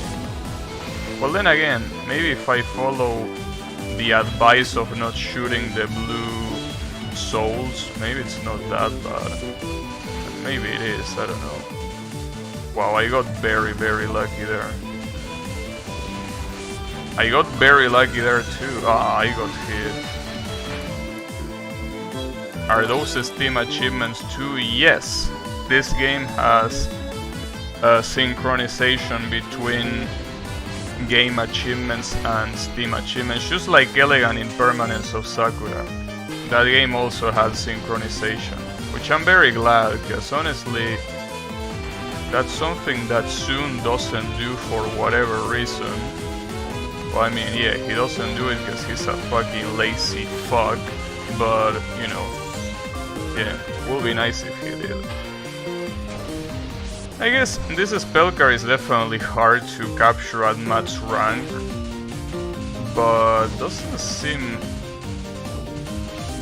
as fucked up as it could be.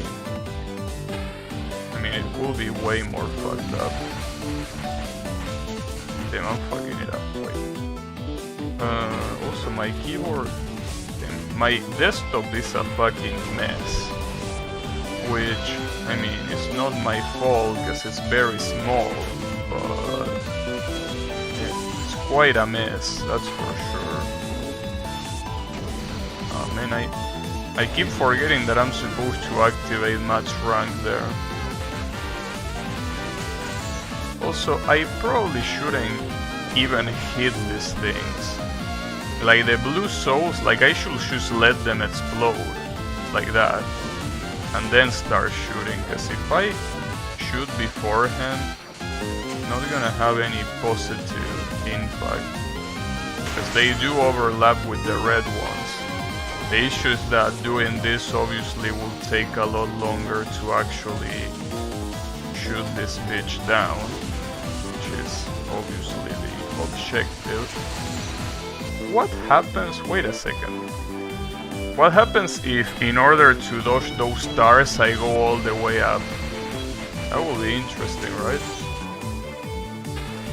All the way up? I would like to see what happens if I were to do that.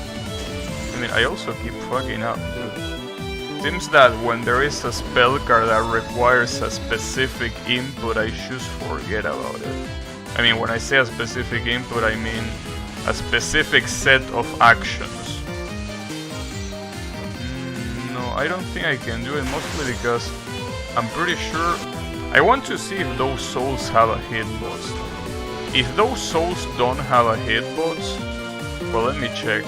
Oh, damn it, I can't check. They explode too fast.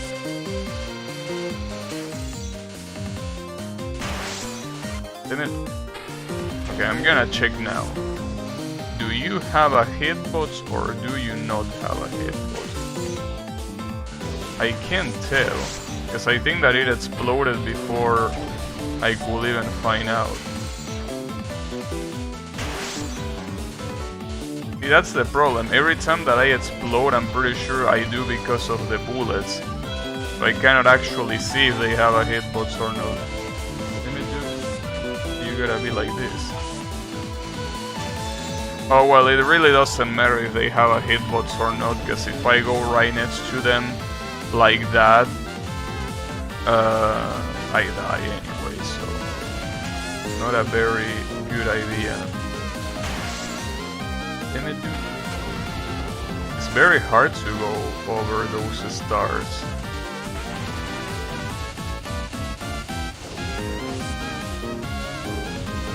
I think the best strategy is basically going over some of them, probably.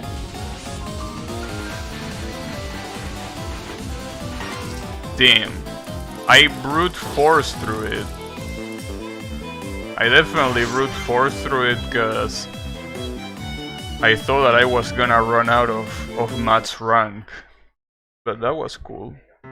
I got very lucky, obviously, don't get it wrong. What was Lily Black? Oh, this one. I don't know how hard this one is in max rank. It seems like it's not that much different from the normal one. It's actually pretty similar. I got it on the first try. Okay. So that one shouldn't be a problem to do. The other one was the last spell card of this one, Marguerite. Oh, this one took me a little bit to get without even doing match rank. Which one was this? Oh yeah, I know which one this was. Well, I mean, compared to the other bullshit that this boss has, honestly this one is not that bad. The only problem is when the red circles start appearing, so basically now... Ah, fuck. You have to survive that a lot, unfortunately. That's because this spell card has a lot of health. And makes sense, because it's the last spell card too, so... It makes sense.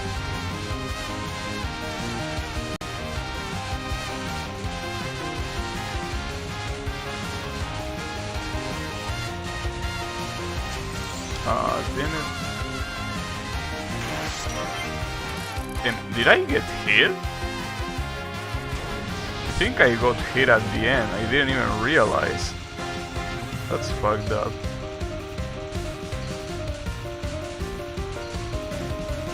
Messed up when you get hit and you don't even know what hit you. Usually it doesn't happen, but it tends to happen from time to time. And that's enough to be a problem. See, like for example there, did something hit me? Or is it just that I ran out of power there? Wait, if you get hit, does your percentage go down too? I couldn't see. Wait, let me check that out. So I have 100%, 90... No, it doesn't go down. So wait, is this not gonna be enough? Well, then again, I can wait a little bit to activate it. Like, now. Can activate it not yet. And basically have more time to use it instead of activating right at the beginning. Well, that's another thing that is a little bit relieving. The fact that the spell cards really can't be that long. Because if they were long enough, you can do them in match rank all the way. You know? This one you can barely do it in match rank. This one is very close to ending.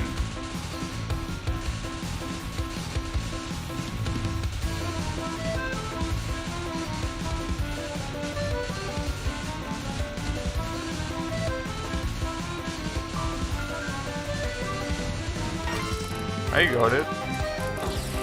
So basically what I'm trying to say is that this shouldn't be something that they make me do for very long spell cards, which is pretty nice, because that will definitely add a lot of difficulty.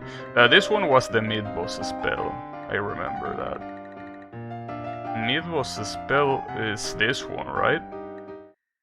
Isn't this the survival spell? Yeah, this should be fine, right? Probably gonna regret saying that. Damn it. Well, I mean, it doesn't look that hard to do.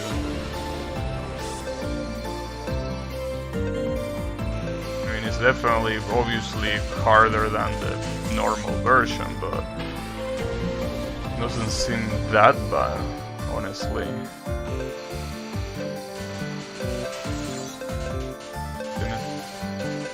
That I can avoid the very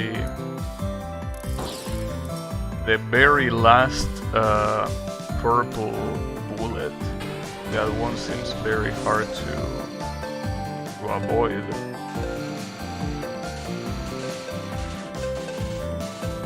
Or not. Got it. Good shit. Iron Curtain is what this shit was called. The next one, I actually don't remember the next one, so which one was it? Sonia's second spell card on match rank. And then, oh, Kleine is the the extra boss. I will have to do that with Raymond. And then you have Artemina's second spell without killing any of the fairies. Wait, she's called Artemina? So she's supposed to be Artemis. I mean, I knew that Artemis was supposed to be the goddess of the hunt, but why is she the goddess of animals too?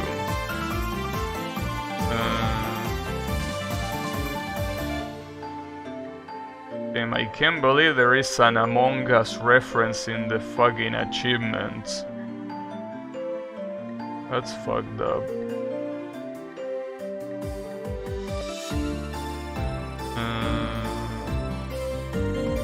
Okay, that's a lot of spell particular things, but at least let me focus on the ones that are about capturing on... What you mean say replay? No, I wanna say replay. Okay. This one, the second one, which is this. You want this on Matt's rank? Come on. What was this one? Oh, this one. Wow, alright. Jesus Christ. How the fuck you want me to do this on Matt's rank? Well, I think I reach a spell card achievement that I cannot do. And this is messed up, bro. Are you for real? Really want to do this? And you're out of your mind. I mean, dodging the first barrage of bullets is already hard to do. This one that is right-left? That's fucked up, dude. How is it possible? I cannot even react to it. And it looks so easy. I think that you can choose to stay in place and then dodge to the right. You don't need to move left first. Yeah, you can do that. The problem is this. Yeah, that one is just very hard. I want to see how... Jesus. Basically, you have to dodge 2 loops. But I mean, dodging one is already quite a fucked up goal. I know how to dodge the knives other than getting lucky. Then again, as I say before, these achievements don't really require you to do it on Lunatic. It's just that I want to do them on Lunatic. It seems like a nice challenge to get, but then this is gonna be just very hard. Maybe I should stop trying to get these achievements and actually try to do this in Lunatic. Maybe that will be a better idea. I mean, there will be time for those achievements later. Well, I mean, there's also time for doing Lunatic later, but I need to do this. I mean, my pride is on the line. Not being able to 1 coin clear on Lunatic, that's something that I only accept from UFO and Touhou 1 and 2. I only accept it there because those games fucking suck, but this one doesn't suck. So I can't let myself be defeated by Lunatic here. It cannot be allowed.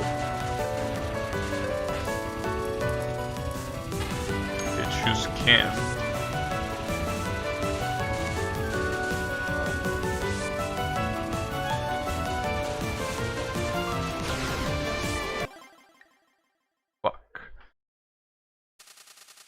But you know, it's gonna take a long time for what I'm seeing.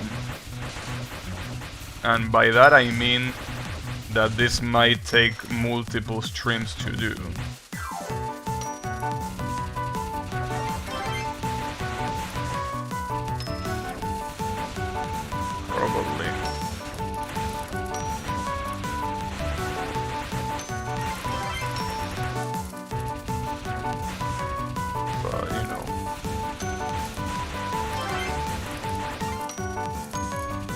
I guess it's been a while since I tryharded a Touhou achievement for an extended period of time.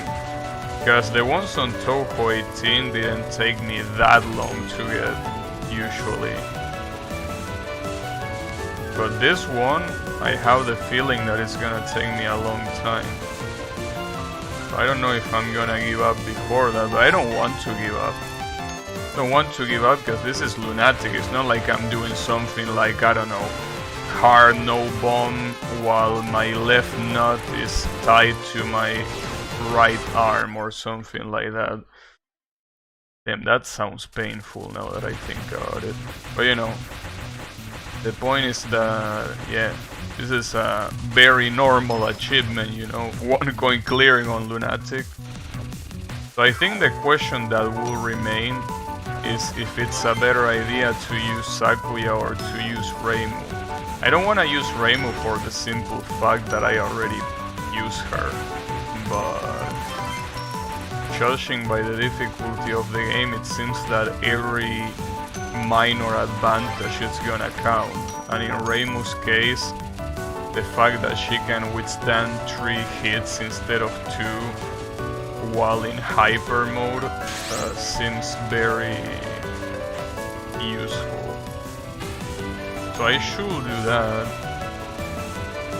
or no, I don't know, because Sakuya also has the advantage of having aim shots when she's in the focus state. What's also pretty annoying is to reset every time that I get auto... Well, let's call it auto hyper. This is more of an auto bomb, but you know, it's not really a bomb. Yeah, that's the problem here. If that happens to you, it should be a reset. Well, I mean, if it was any other difficulty, not really, but on Lunatic, at least to me, I can manage to waste bombs like that, especially when the difference is 2 bombs, it's not just 1.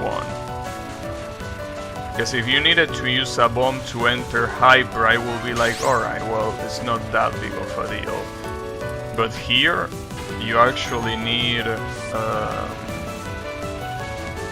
no bombs to enter hyper.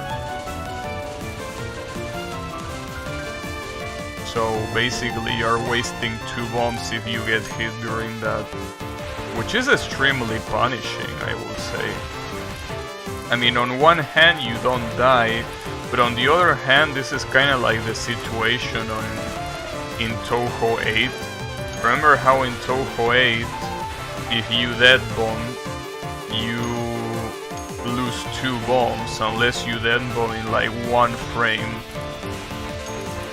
Well, kinda reminds me of that, because here, if you don't activate hyper before getting hit, you will lose 2 bombs.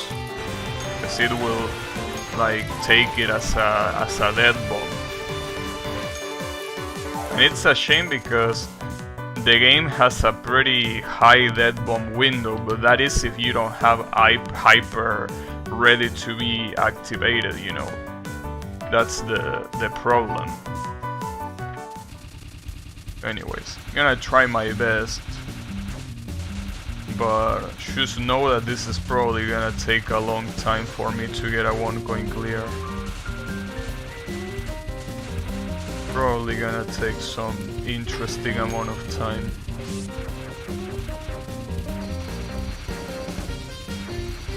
Don't know how much. For all I know, maybe I could get it on this stream, but that's unlikely, I think. Because keep in mind that with Sakuya, even though it was kinda like my first run with Sakuya, I still, like, you know, died, died in the sense that lost all of my life, like, twice. Like, I needed to continue twice, so that's not a good signal, pretty much.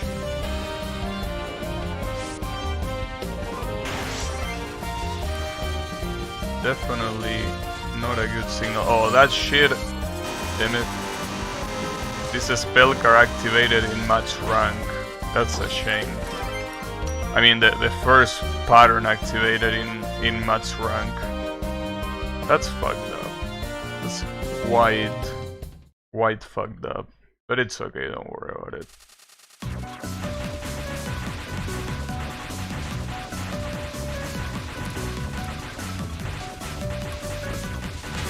Damn it. That definitely wasn't worthy of bombing.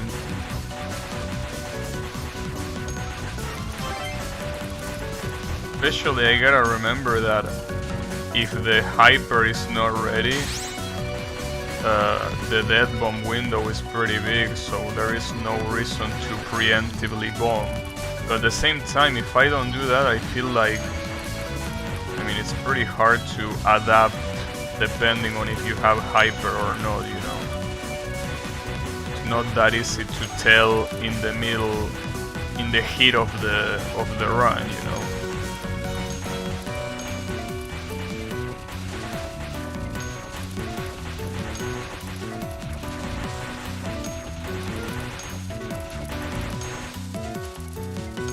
And here is where the fuckery starts.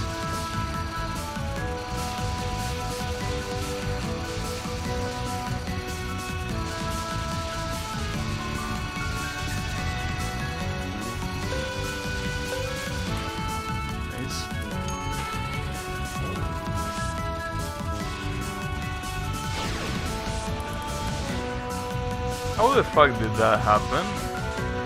Why was that so fast? Are you shitting me? Well, at least I only lost one bomb instead of two, but I didn't remember that spell card being that fast. That was legitimately fucked up. But yeah, as I say, at least I only lost one bomb instead of two.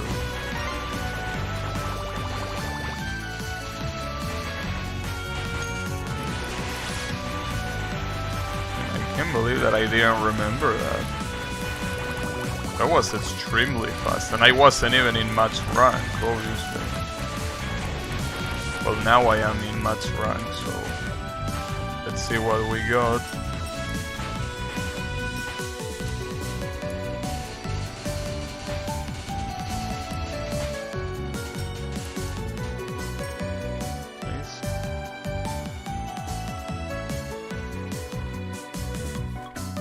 Here is where the problem starts. I really can't believe how brutal this boss is. Especially, as I say before, considering that this is the fucking stage 2 boss. On Lunatic, at least she feels like a stage 3 boss. Also because of the amount of patterns that she has. Stage 2 bosses, I think, usually have less patterns. I'm not completely sure, but I think they do. Doesn't help that she's also the mid-boss, but feels like she had more patterns even. But no, now that I think about it, she has the same amount of patterns that any stage 2 boss does, right? It's just that they are so overwhelming that they feel like they are even more of them. Also, all of those dodges that you saw there were absolute luck. Well, I mean, I don't think there is any need to say that. It was pretty clear it was luck, but just in case you needed confirmation, yes, that was pure luck.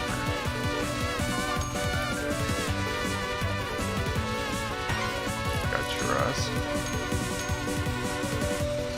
No, she does have one more pattern, which is, I'm pretty sure, one more non-spell.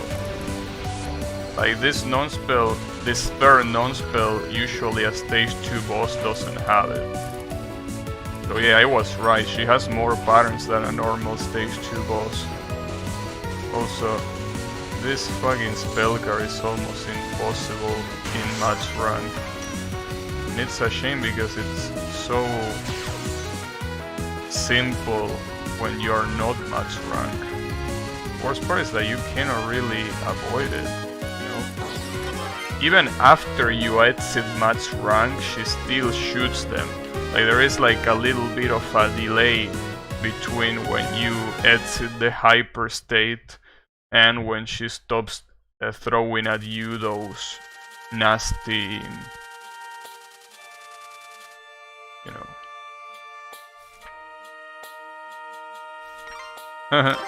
She gets a dizzy icon over her head if you surround her like that. That's pretty cute. I mean, that's an achievement too. It's just that I already got it. Did I die with all the bombs on stock? I did, right? I can't believe it. This has to be a reset. Just that I want to see how far I can get, but I can't believe I died to something so fucking stupid. God damn it, dude. How is it possible that I suck so much in this game?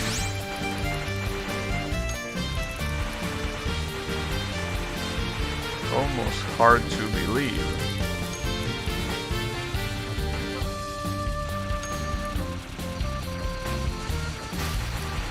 I don't know how I dodged that, but I'll take it.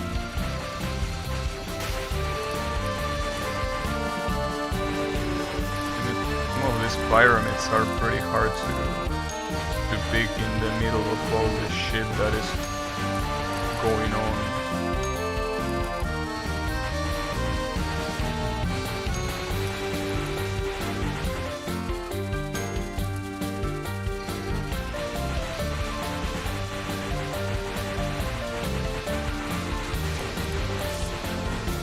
Have to activate there, so I was getting corner. You don't want to get corner, obviously.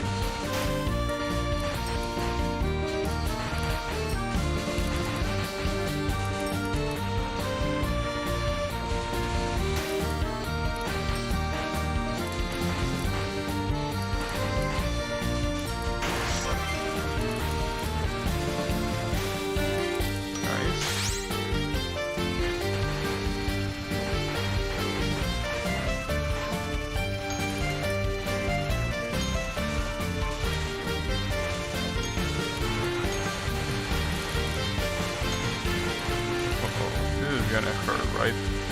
Oh, or maybe not. Or maybe yes. Yeah, maybe it's gonna hurt. But I gotta say that that was a pretty clean stage, other than obviously the death at the beginning of the stage that pretty much invalidated the whole run. But other than that, it was pretty good. I did it pretty clean.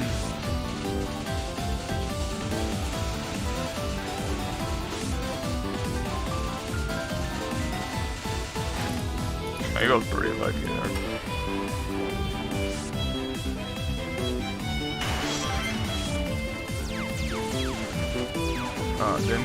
Those are also full rank, because those bullets are coming in diagonally. The normal version, they should come horizontally. Damn it, dude. Being screwed over. Oh, that's pretty interesting what just happened there. So basically I dead bombed that and it didn't count. Like, you can dead bomb the hyper mode. That's what I was talking about earlier, but I thought that if you were fast enough you could kinda dead bomb. Well, no, you can't. Like, if you get hit when the hyper is active, you are done for. You're absolutely done for. There is no saving you. I mean, well, you lose 2 bombs. It's not like it's the end of the world, but it really diminishes your chances of winning, clearly. 2 bombs is a lot of resources, especially in a game like this one. Damn, right there I also dead bomb. Fuck me, dude. It is gonna be so hard to get. Oh, and speaking of hard, you could say that I practice for this. But this is max rank. Then it's still fucked up to do. Yeah, hey, I guess the practice that I done here came in handy. So it's not over yet, actually. It's far from being over, damn it. Got it. Okay, see, that was useful, but that was thanks to TN Cap.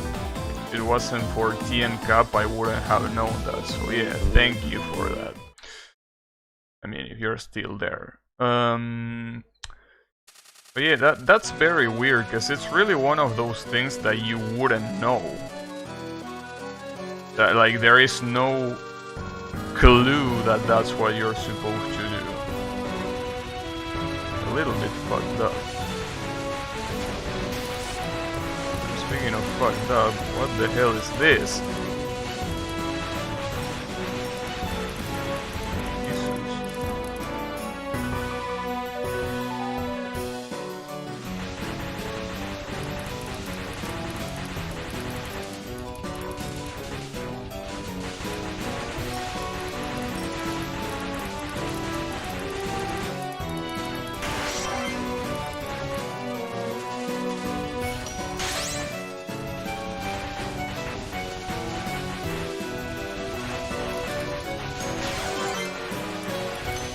I don't even know if I had bombs on stock. I think I didn't. I think that I was completely dry, but I'm not sure. It would be very fucked up if I wasn't, but I mean the run was already dead anyway, so it's not like it changes much. Yeah, it's pretty fucked up how this thing is so far from happening.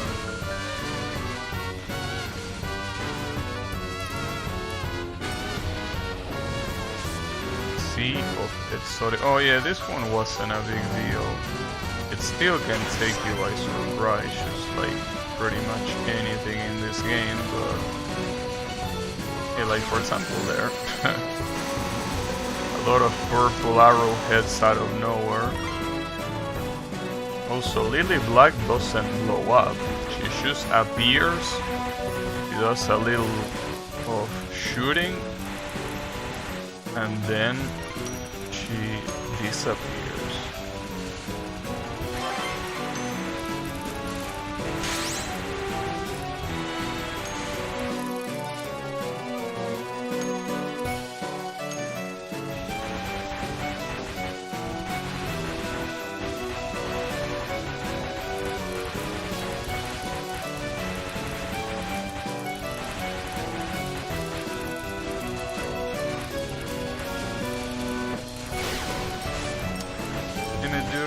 Didn't even know I had hyper already there.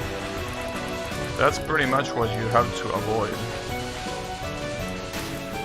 You just can't auto-activate hyper. It's just an absolute fuckery. And it's even more of a fuckery as if it was in any other game, because you gotta take into account that if this was any other game, well, this game has final patterns that basically require you to have bombs if you cannot perfect them. If you cannot perfect them, you need those bombs.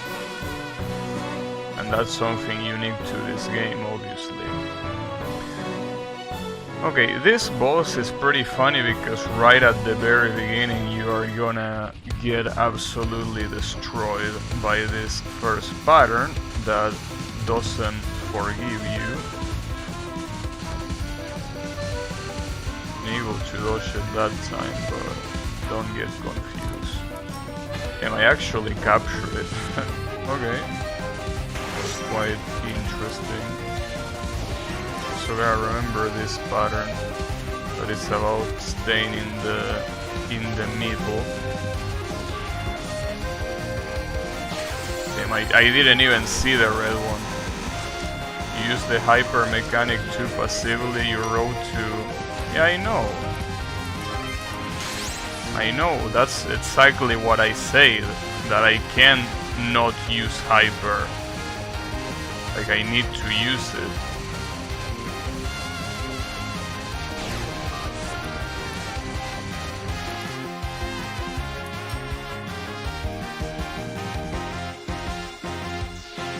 You know, whatever. It's gonna happen eventually. Just not anytime soon. That's something that is for sure, but even if it's a long road, it should happen.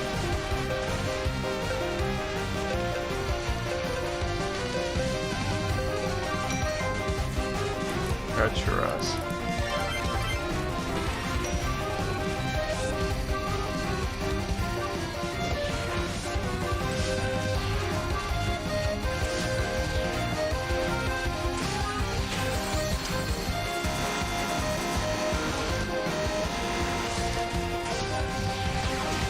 I can't believe that.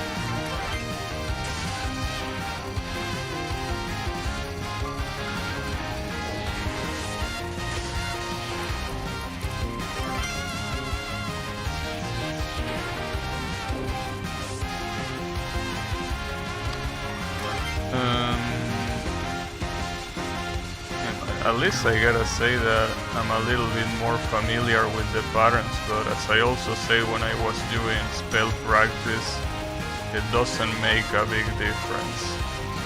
You cannot execute it in a real run, doesn't matter how familiar you are.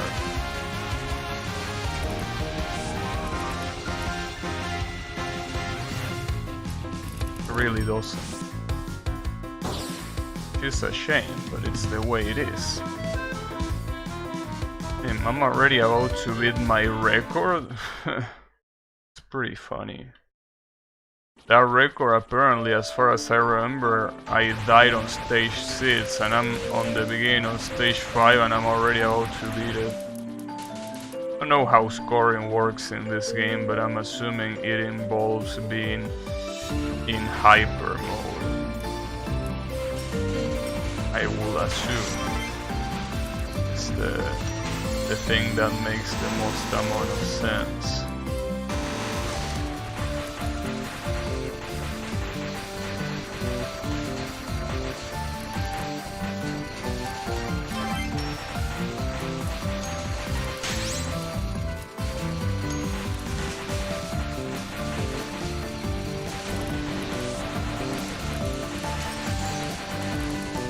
That I should corner myself. I think that...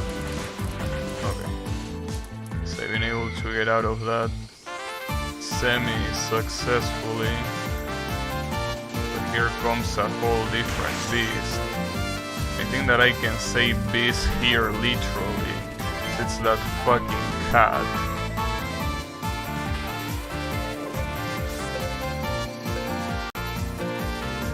Yes, Tien Cap, I know. I already say that. Yes, I know that I need to use hyper by myself and not let it auto activate. I've been saying that for the past 10 minutes. I know. But it's easier said than done.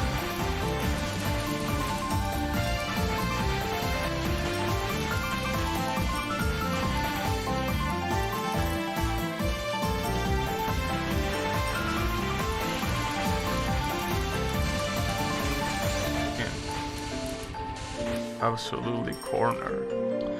I lost so many bombs unnecessarily, though at least with how shit this run was, guess I'm glad that I got this far. Honestly, with a run as shit as this one, I could have died a lot earlier. I actually got quite far.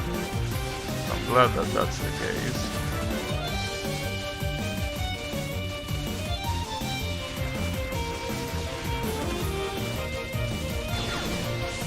That's fucked up.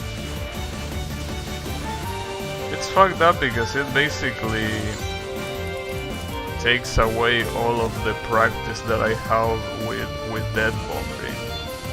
Basically can't dead bomb him here. It's basically like going back to Touhou 2. You don't want to go back to Touhou 2. Where you need to preemptively bomb. Preemptively bombing is a pain in the ass. And the worst part is that that's something that you need to do in any other Danmaku game that is not Touhou, because Touhou is one of the only Danmaku games that has dead bombing. But yeah, it's quite painful regardless. I mean, it's just as painful in other Danmaku games to need to preemptively bomb. Damn, I'm dead. Well, that was pretty bad. I'm gonna do another run, but this is looking bad.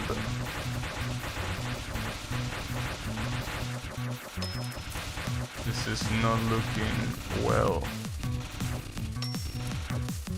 It's a shame. It's a shame mostly because of how much emphasis the previous game made in the fact that you could dead bomb. You know, the previous game dead bombing was something that was so easy to do, and then in this game, because of this new hyper mechanic, you really can't dead bomb. You can only dead bomb when that is not active, but you know, you get the hyper a lot of times.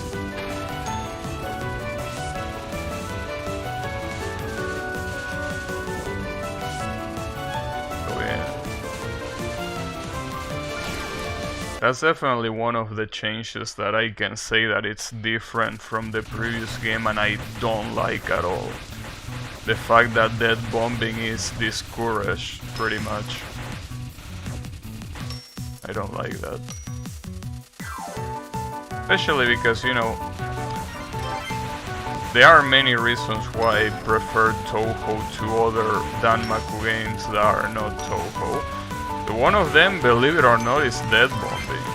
The ability to dead bomb is something that I feel that every Danmaku game should have, and yet Touhou is one of the only ones that has it. But this game, as I say before, it basically discourages you from dead bombing. So, a little bit upset for that. But yeah, mostly because, as I say, the previous game had such a big emphasis in dead bombing. In the previous game, dead bombing was not only natural, but also something that was probably the easiest game for dead bombing. Even easier than Lenin, and that's already saying a lot, because dead bombing in Lenin is incredibly easy. Compared to Touhou at least. It's a shame.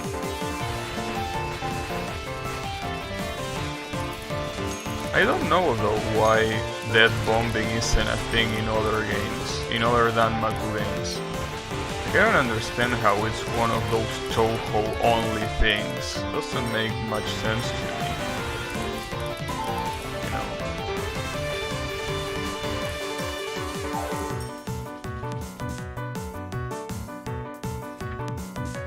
Well, reading... I mean, every Danmaku game encourages you to read the screen quickly.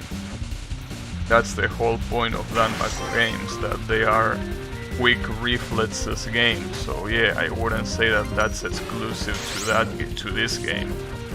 I mean, every Danmaku game requires you to read immediately what's on the screen. So I wouldn't say that that's anything special on this game, but you know, I mean, it's definitely a game that encourages you to use resources, that's for sure. You need to use resources, because if you don't use it, you are gonna lose them very quickly. But yeah, in that case I will definitely say that I definitely prefer Elegant Impermanence of Sakura in the way that it handles resources. Like, that's for sure. I mean, there is a reason why that game is my favorite fan game ever.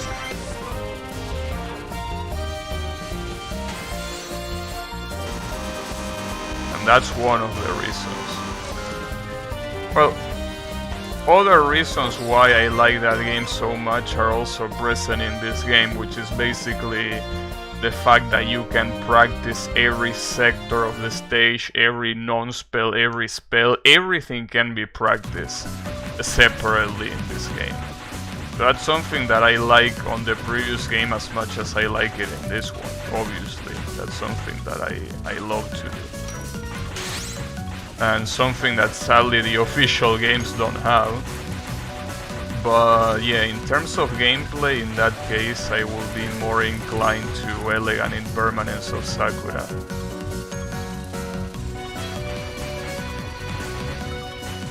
So I would say that it's personally a shame, because the patterns are very aggressive, but for the most part the patterns are not really, like, there are only very few exceptions of patterns in this game that are gimmicky. Most of the patterns in this game are just aggressive dodging. And because of that, I wish this game had the system that Elegant Impermanence of Sakura had, but respecting the patterns that this game has. Like, that would have been a combination that I would have loved. Because that will, you know, that will basically give you a more, like, a bigger emphasis in trying to dodge instead of trying to use your resources. Like, for example, there, I wanted to dodge, that's why I got hit, because I wanted to dodge, and I was able to dead bomb, believe it or not. That was a dead bomb if dead bombs were a thing in this game when Hyper is active, but they are not. And just because of that, the run is over. Because I lost so many resources that it's not even enough to, well, at least for me, it's not enough to get to the end. Obviously, for someone that is better at dodging, yeah, even that will be enough to get to the end, but because of that, because I dare to try to dodge instead of activating Hyper, the run is over. I mean, obviously you could say, well, if you dodged properly, that wouldn't have been a problem. Yes, but at the same time, it doesn't really make you go for it, right? Like, it doesn't encourage you to dodge first, right? That's not the main focus of the game. Dodging is not the main focus of the game. That's what I don't like. And mind you that Elegant Impermanence of Sakura also didn't have that as the main purpose of the game. The main focus of that game was memorizing stage, which is something that I particularly don't like, but I like that game so much that I even tried to memorize the stages, and I guess I did it more or less good enough. Yeah. Just don't like being forced to Hyper. Because it really reminds me of Touhou 2, and I don't want to be reminded of Touhou 2. But yeah, in Touhou 2, if you don't preemptively bomb, you die very, very quickly. Though obviously that game has other problems other than that. I mean, Touhou 2 has the problem of being a piece of shit of a game. But you know, yeah. That's the least of the problems. The lack of dead bombs is the least of Touhou 2 problems. It's a very big problem, but compared to the patterns, the enemy placement on the stages, and how shit your movement is in the whole game, yeah, Touhou 2's problems are really more than just not being able to dead bomb. In any case, the point is, don't play Touhou 2, it's a bad idea. just a very bad idea. Stay away from that game. Unless you don't value your sanity, which is something that is pretty common in this chat. I mean, after all, Yannick, which is one of the people in chat, loves to do pacifist runs. That's definitely fitting from someone who doesn't value their sanity. So hey, maybe you will want to try Touhou too. But, you know, I guess in that case you should trust me and not do it. It's not worth it. Touhou 2 is definitely not worth it.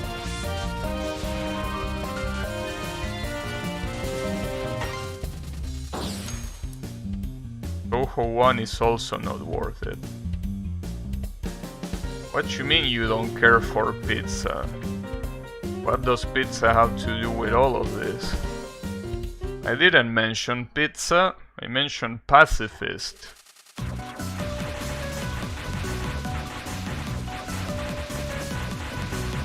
Pizza, oh, PC98. Yeah. Oh, well, another reset because I dare to try to dodge. I dare to try and dodge. My bad, dude. I shouldn't have tried to dodge. Should have hyper. Anyways, that's an interesting term though. Pizza for PC98. Okay. Well, you know, I mean, PC98 is cool.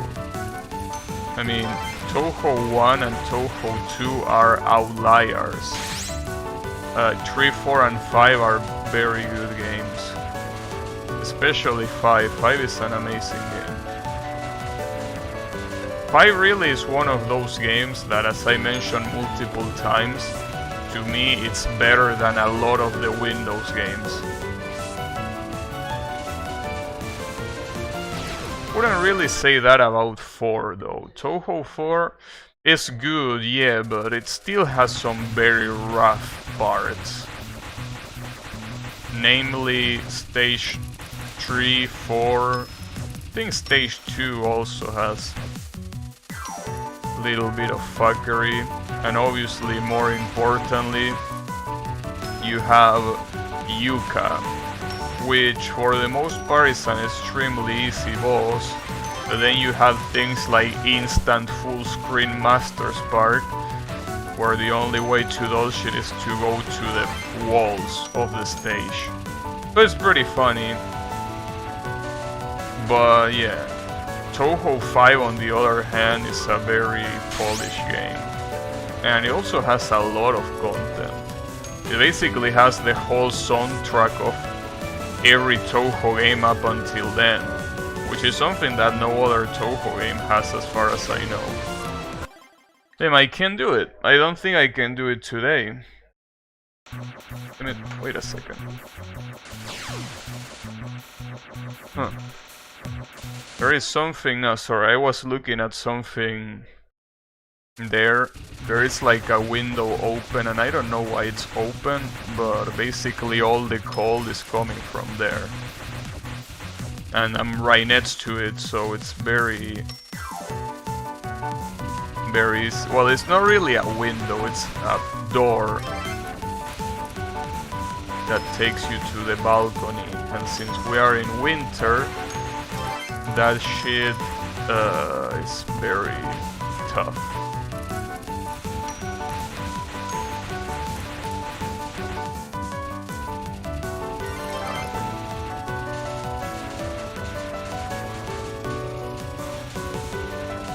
Yeah, I don't know why it opened. It pretty much opened by itself, because it wasn't open before.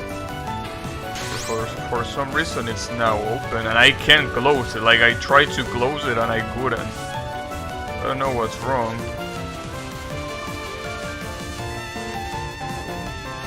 I don't know why it doesn't close, but honestly... Well, the problem is that if I don't close it now, I fear that I might catch a cold. Fucking door. What even is wrong with you?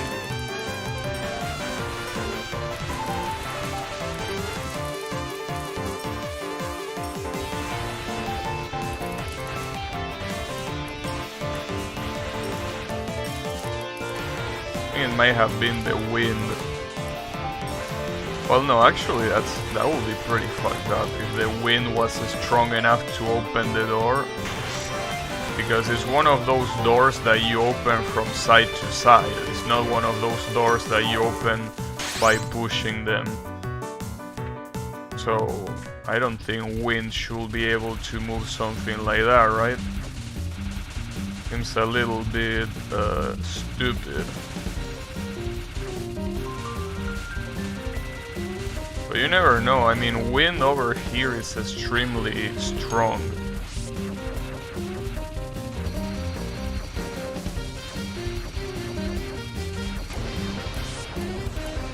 See, this is the problem. This is the kind of spell card that I normally will never activate Hyper for. But I had to do it, because if I don't do it, what do I do?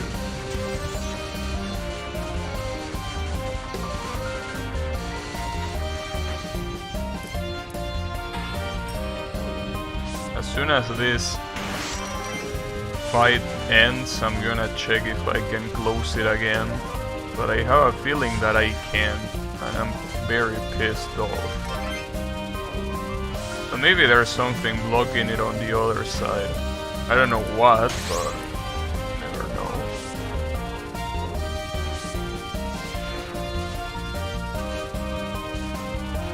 It also doesn't help because the cold is coming directly where I am, and it's making my hands freeze more than they were already freezing before.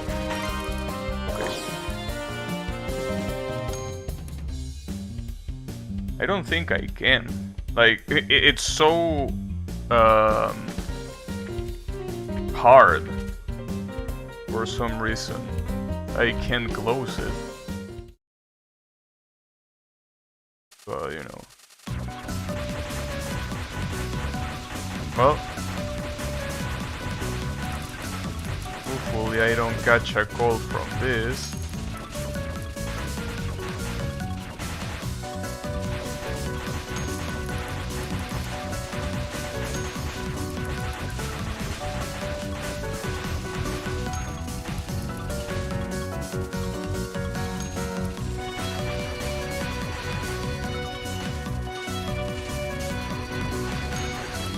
But everything's gonna be fine, don't worry about it.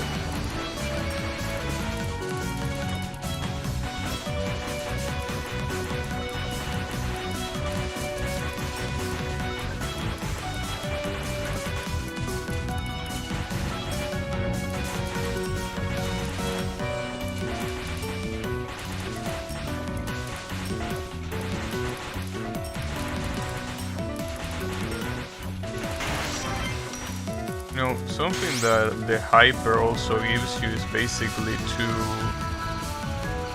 free hits. And those 2 free hits are very, very useful. But there is still the problem that obviously activating Hyper makes the patterns harder. Damn, I can't believe it. That shit is so fast. The worst part of getting hit twice while Hyper is active is that you lose a lot of power, so you don't want that. But it's so common, especially towards the end of the game, that you will start losing like that. It's a real shame, but it happens. Also, that's Lily White, by the way. In case you wanted to know what Lily White was doing in this game, well, she appears in stage 2 to give you a bomb, because why not?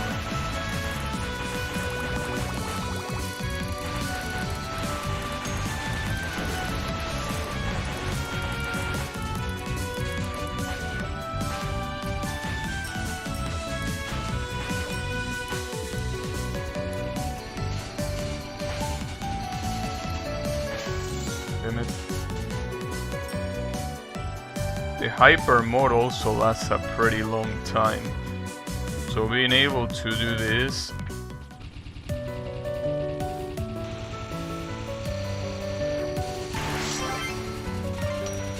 being able to basically have hyper without getting hit twice, it's pretty hard because of how long it lasts. I don't know if it lasts the same amount of time in every difficulty, but the amount of time that it lasts on Lunatic is quite fucked up. I think that's also another thing that is fucked up about this mechanic. The fact that like you are kind of forced to use this mechanic, but if you get hit during it and you break it, you lose power. So it's kind of like you're constantly getting cornered into losing resources in an unnatural way, I probably should say. Because it's not like you're dying or you are using bombs. It's kind of like you're getting forced to lose resources one way or another in a non-natural way. I don't know if that makes much sense, but it made sense in my head.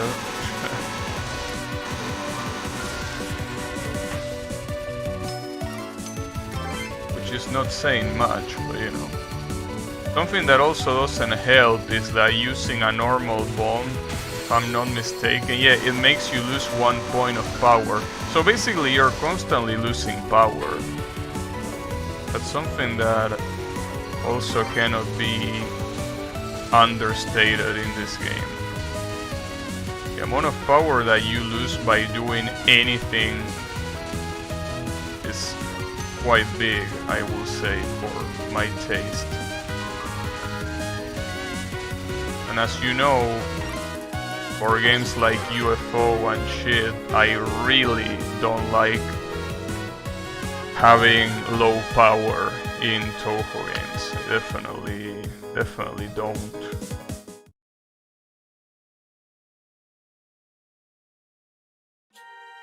Okay.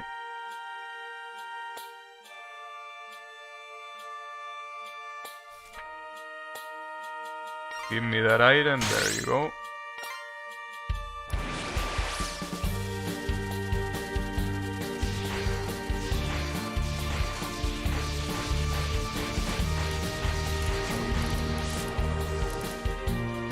Still find it pretty funny that the main mechanic of the game is an English,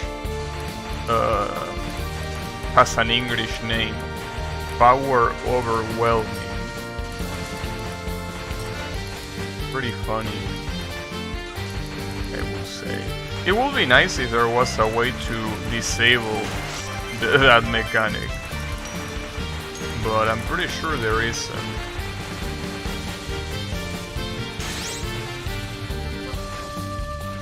Though it will still be annoying that when you bomb, you lose power. That's something that power overwhelming is funny.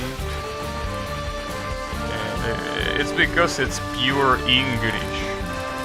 And the worst part is that, as I say before, the English of the game is very well done. Like, it's not like a cheap translation like how Sakura Games usually likes to do it. Sakura Games being a porn game developer, which is not surprising that they don't give a shit about the dialogue, but you know, the point is that yeah, it's pretty baffling when the rest of the English in the game is so well, I wouldn't say pristine. There are some mistakes here and there, but it's overall pretty good. Especially considering that this is a Chinese game.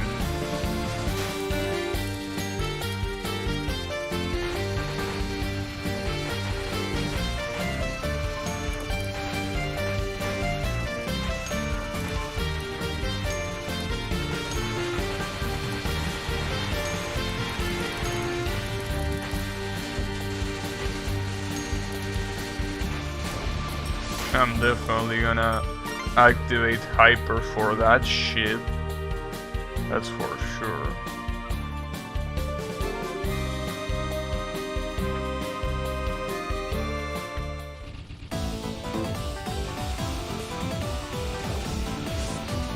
Yeah, but some of these patterns, if hyper is active, are so fucked up. I dodged all of that by pure luck. That's also funny when that happens. When you dodge by pure luck.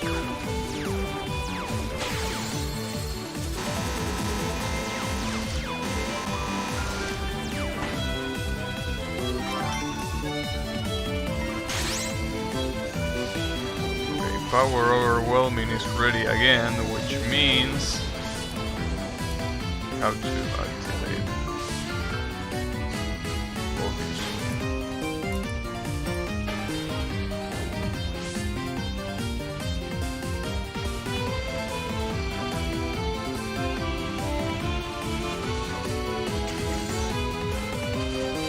Sometimes I get so lucky with these dodges that I cannot even believe it. Like, I can't even believe how it's possible that I didn't get hit when it was clear that I mean, at least for me, it was clear that the hitbox was in the right side to get hit. Well, at least there I got hit, but I mean, you know what I mean.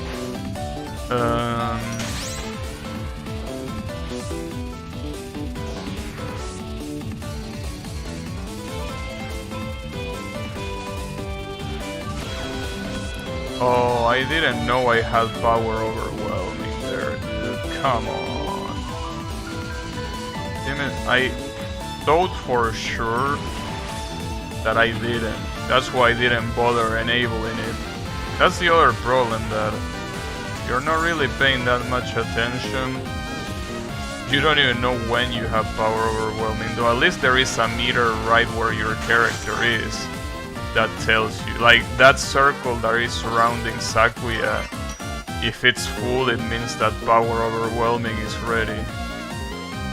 At least you have a way to quickly see that happening, but it's still a little bit fucked up.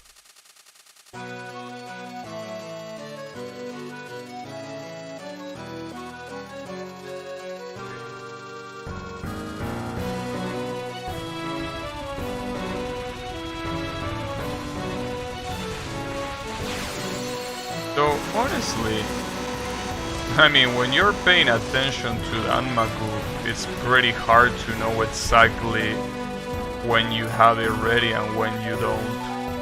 It's not that easy.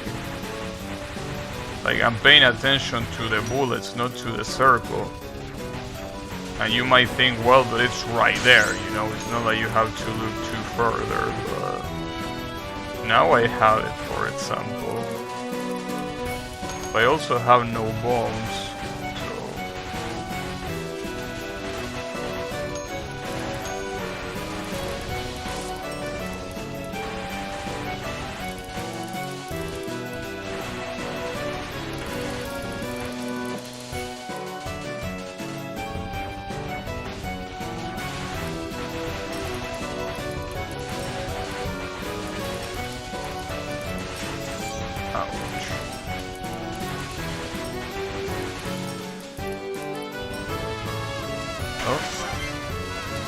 Was able to complete that without getting fucked. Shame that I couldn't dodge this without getting fucked.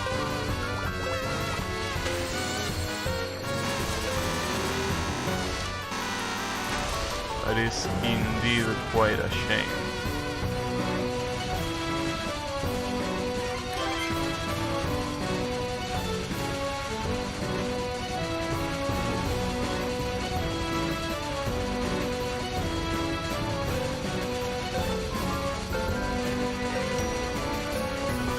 I'm not full power, the damage that I'm dealing to that spell card is so low.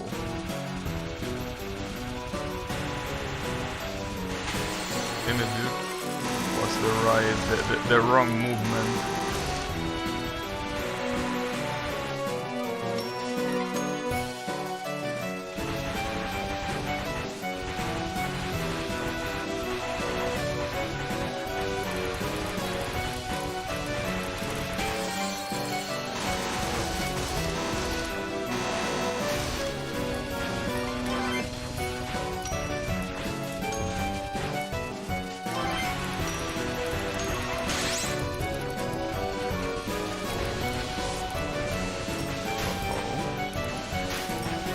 those were a lot of bullets. I'm glad that at least they disappear when you destroy the sewers.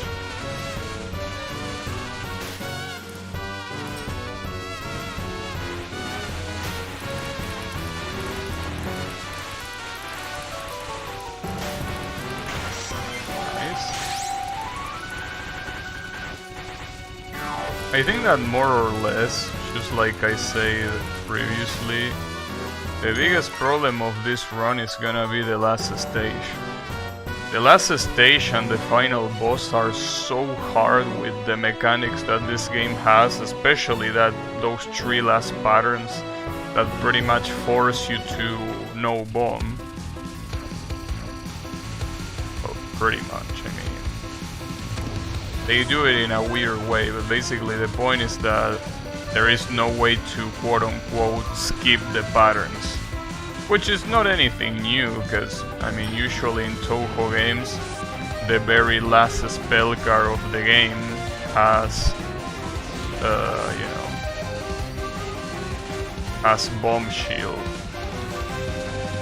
But here it takes it to the extreme, because it's not, first of all, it's not even just the last spell, it's the 3 final patterns, including a non-spell.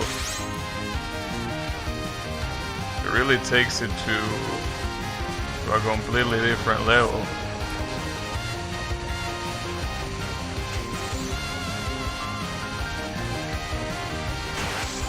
Damn it, dude.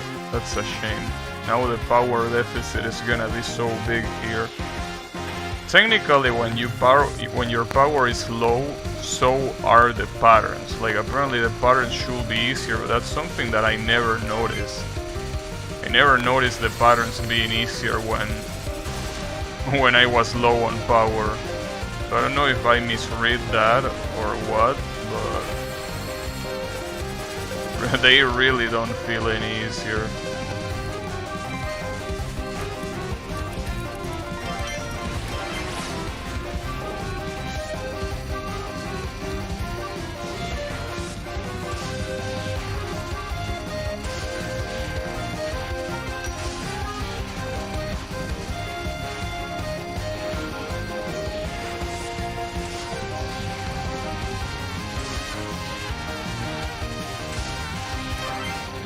Oh, I didn't have any bomb.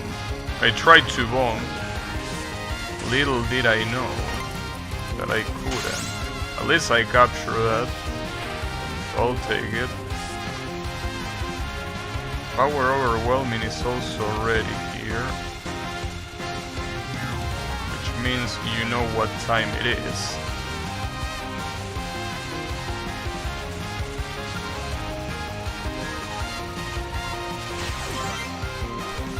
Yeah, it's time to not use it and waste a life. That's what time it is. Damn it, dude. It's fucked up because you cannot even dead bomb it even if you don't have any other bomb.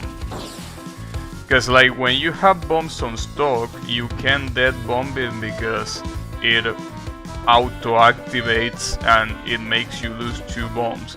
But when there are no bombs on stock, you also can do it. It doesn't auto activate, you die. So yeah, man, fuck this power overwhelming mechanic, dude. Wish there was a way to disable it. But then again, we'll have to disable that and the power mechanic. We'll have to disable 2 things. So might as well be a completely different game. But no, it really wouldn't be. See, that's the thing. I don't think it will be that much of a different game if you get rid of those 2 mechanics. The only difference is that you wouldn't have the match ranks patterns, yes. But I mean, I don't know.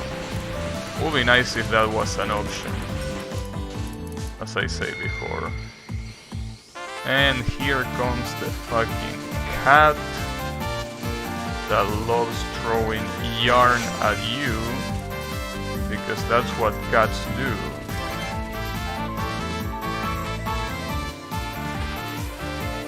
mean, after all,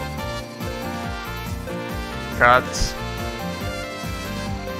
just like dogs, are very skilled in being annoying little shits.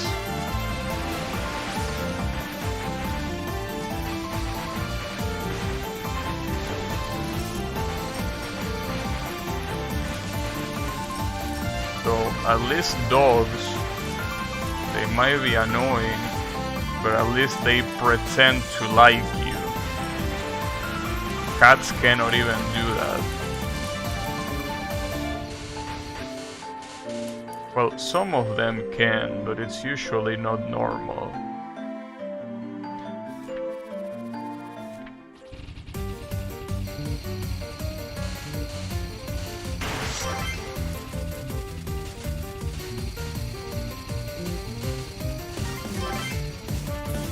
This shit is so fast.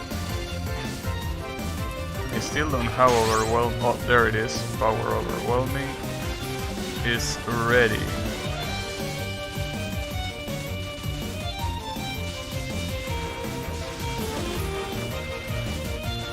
This spell card is particularly fucked up in match rank. The amount of coins on screen is so...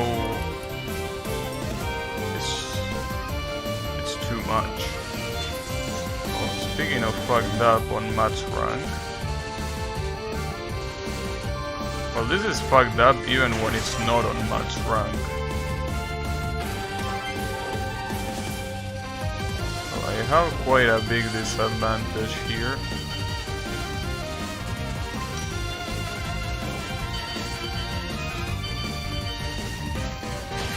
Ah, man. That kunai. I think I'm gonna bomb. I think it's what's gonna have to happen, or not, maybe not. But I will do it at any time. Well, I guess power overwhelming will have to do it for now.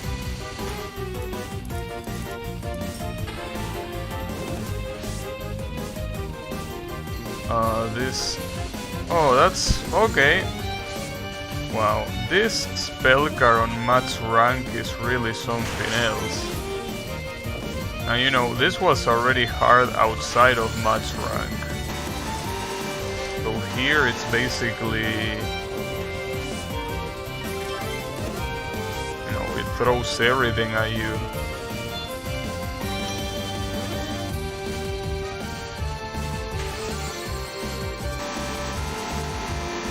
Okay, you're dead. There is still one more spell card remaining. Oh, this one, okay. What I got from this spell card when I practice it on spell practice is that you should stay as much on the bottom as possible.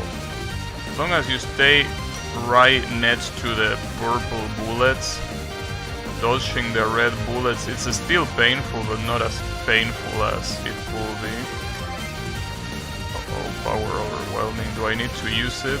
I have a feeling that I need to use it. Damn it. No, I didn't need to use it. Okay. Well, this is honestly a lot of resources. Quite surprised by that. I like it. I don't know if it's gonna be enough for the final boss though. I mean, let's not forget, first of all, the final boss, most of her patterns are hard. But even if that wasn't the case, the real issue with the final boss are those 3 last patterns that you cannot bomb. That's really the most fucked up part about it. Ouch.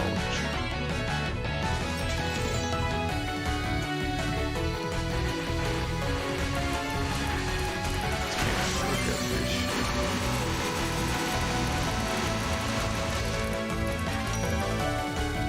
I don't really understand this pattern though.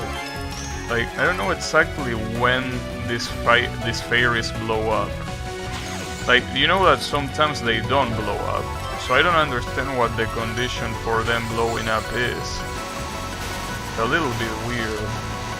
I think that you have to kill one of them at least.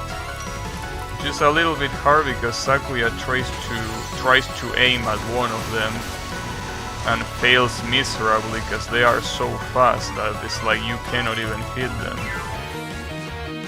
Okay, so I have 2 lives and 3 bombs for the final boss. I still don't think this is enough. I mean, it's definitely gonna be enough to reach the final 3 patterns, but that's as far as I go. That's definitely as far as I go.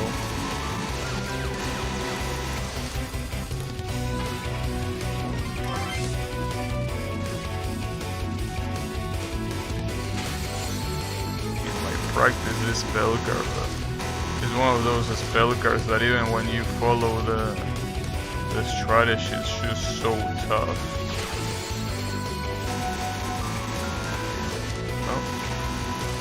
Have some bombs.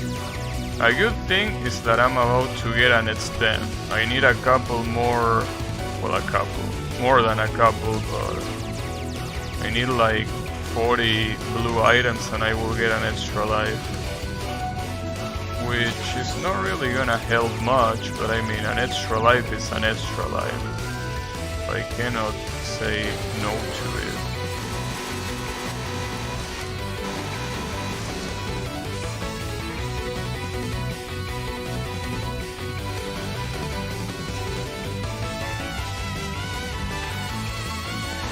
Still fucked up. And this is another one of those spell cards that I did practice, but it's still the problem of those red knives.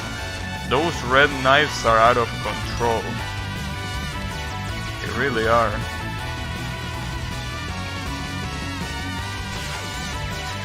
Jesus. And I think that at this point I'm bombing so often, and this is the reason why the final boss is also very hard. I'm bombing so often that I don't even have power overwhelming ready. That's the fucked up part. Power overwhelming is not even ready. I mean, well, it's forcibly ready on the 3 last patterns, but you really can't activate it by yourself if all you do is bombing, clearly. It's quite fucked up. I feel like it's a mistake making it so when you bomb you lose 1 level of power. That makes it way too hard, I feel. Well, at least I got power overwhelming and an extra life. Oh, but it's this shit of a spell card, goddamn. I really dislike this spell card a lot. Obviously gonna activate this, but damn, the bullets are non-cancelable. It's pretty interesting. I guess it makes sense. Guess it will be too easy otherwise. Well, not really. It wouldn't really be too easy, but I guess they really push the whole survive thingy. You need to survive. You can't just skip it with bombs. That's so... I don't even know how to dodge that. Okay, so as you can see, I've been able to reach this far, which is what I told you I will be able to do. But this is as far as I go. These last 3 patterns are just overwhelming. Maybe with the exception of the first one, and even the first one can fuck me up very easy. Very easily, I mean. That's the interesting thing about this. The first one is the easiest, but it's still very hard to do.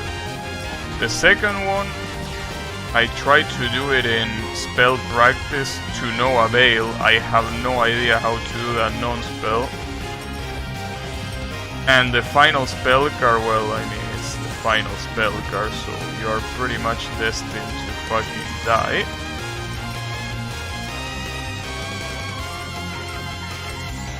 Look at those beautiful walls. Something that you should also take into account is that I literally got all of the possible extents that I could have gotten. So there basically aren't any more resources that I could have gotten here. That's so fucked up. That really is fucked up, dude. I don't know if I can do this. Because this run... wait, where is my name? Oh, there it is. This run basically was very good in terms of resources. I think that I only died like a couple of times. No, I think I only died once with some resources on stock. Other than that, this run was very good, and yet it's pretty far from happening. Because you might think, well, that's the second to last pattern, so you are close. Not really, I'm not really that close, because those two last patterns are unforgivable. Also, I want to see what other achievements I could get, because see, here's the thing. If I were to stream this game tomorrow, I want to see what else I can do other than this, because I feel that I cannot do this. Like, being completely honest, I don't think I can do it like this. Maybe I could attempt a normal no miss, or, well, an easy no miss. What else do you have? No miss, no bomb, clear of the main game. That's something that I could also try on easy. The problem is that if I start trying stuff on easy, you know, I'm gonna start losing practice on Lunatic. There are some... Can't believe Gabby has been overwhelmed. What you talking about? Not the first time. The other ones are some particular spell achievements. And, yeah, there are some specific. Damn, a Dio reference, huh? 25,000 bullets, 5,000 point items. I almost got that one, funnily enough. 20,000 chain in the main scenario. Well, that looks hard to do. I don't even know what a chain is. 30 billion. Yeah, to be completely honest, if there is any achievement that I want to get that is not Lunatic, obviously, will be doing a no miss on either easy or normal. And maybe these remaining achievements about the spell cards, that you're supposed to do some particular spell cards in a particular way.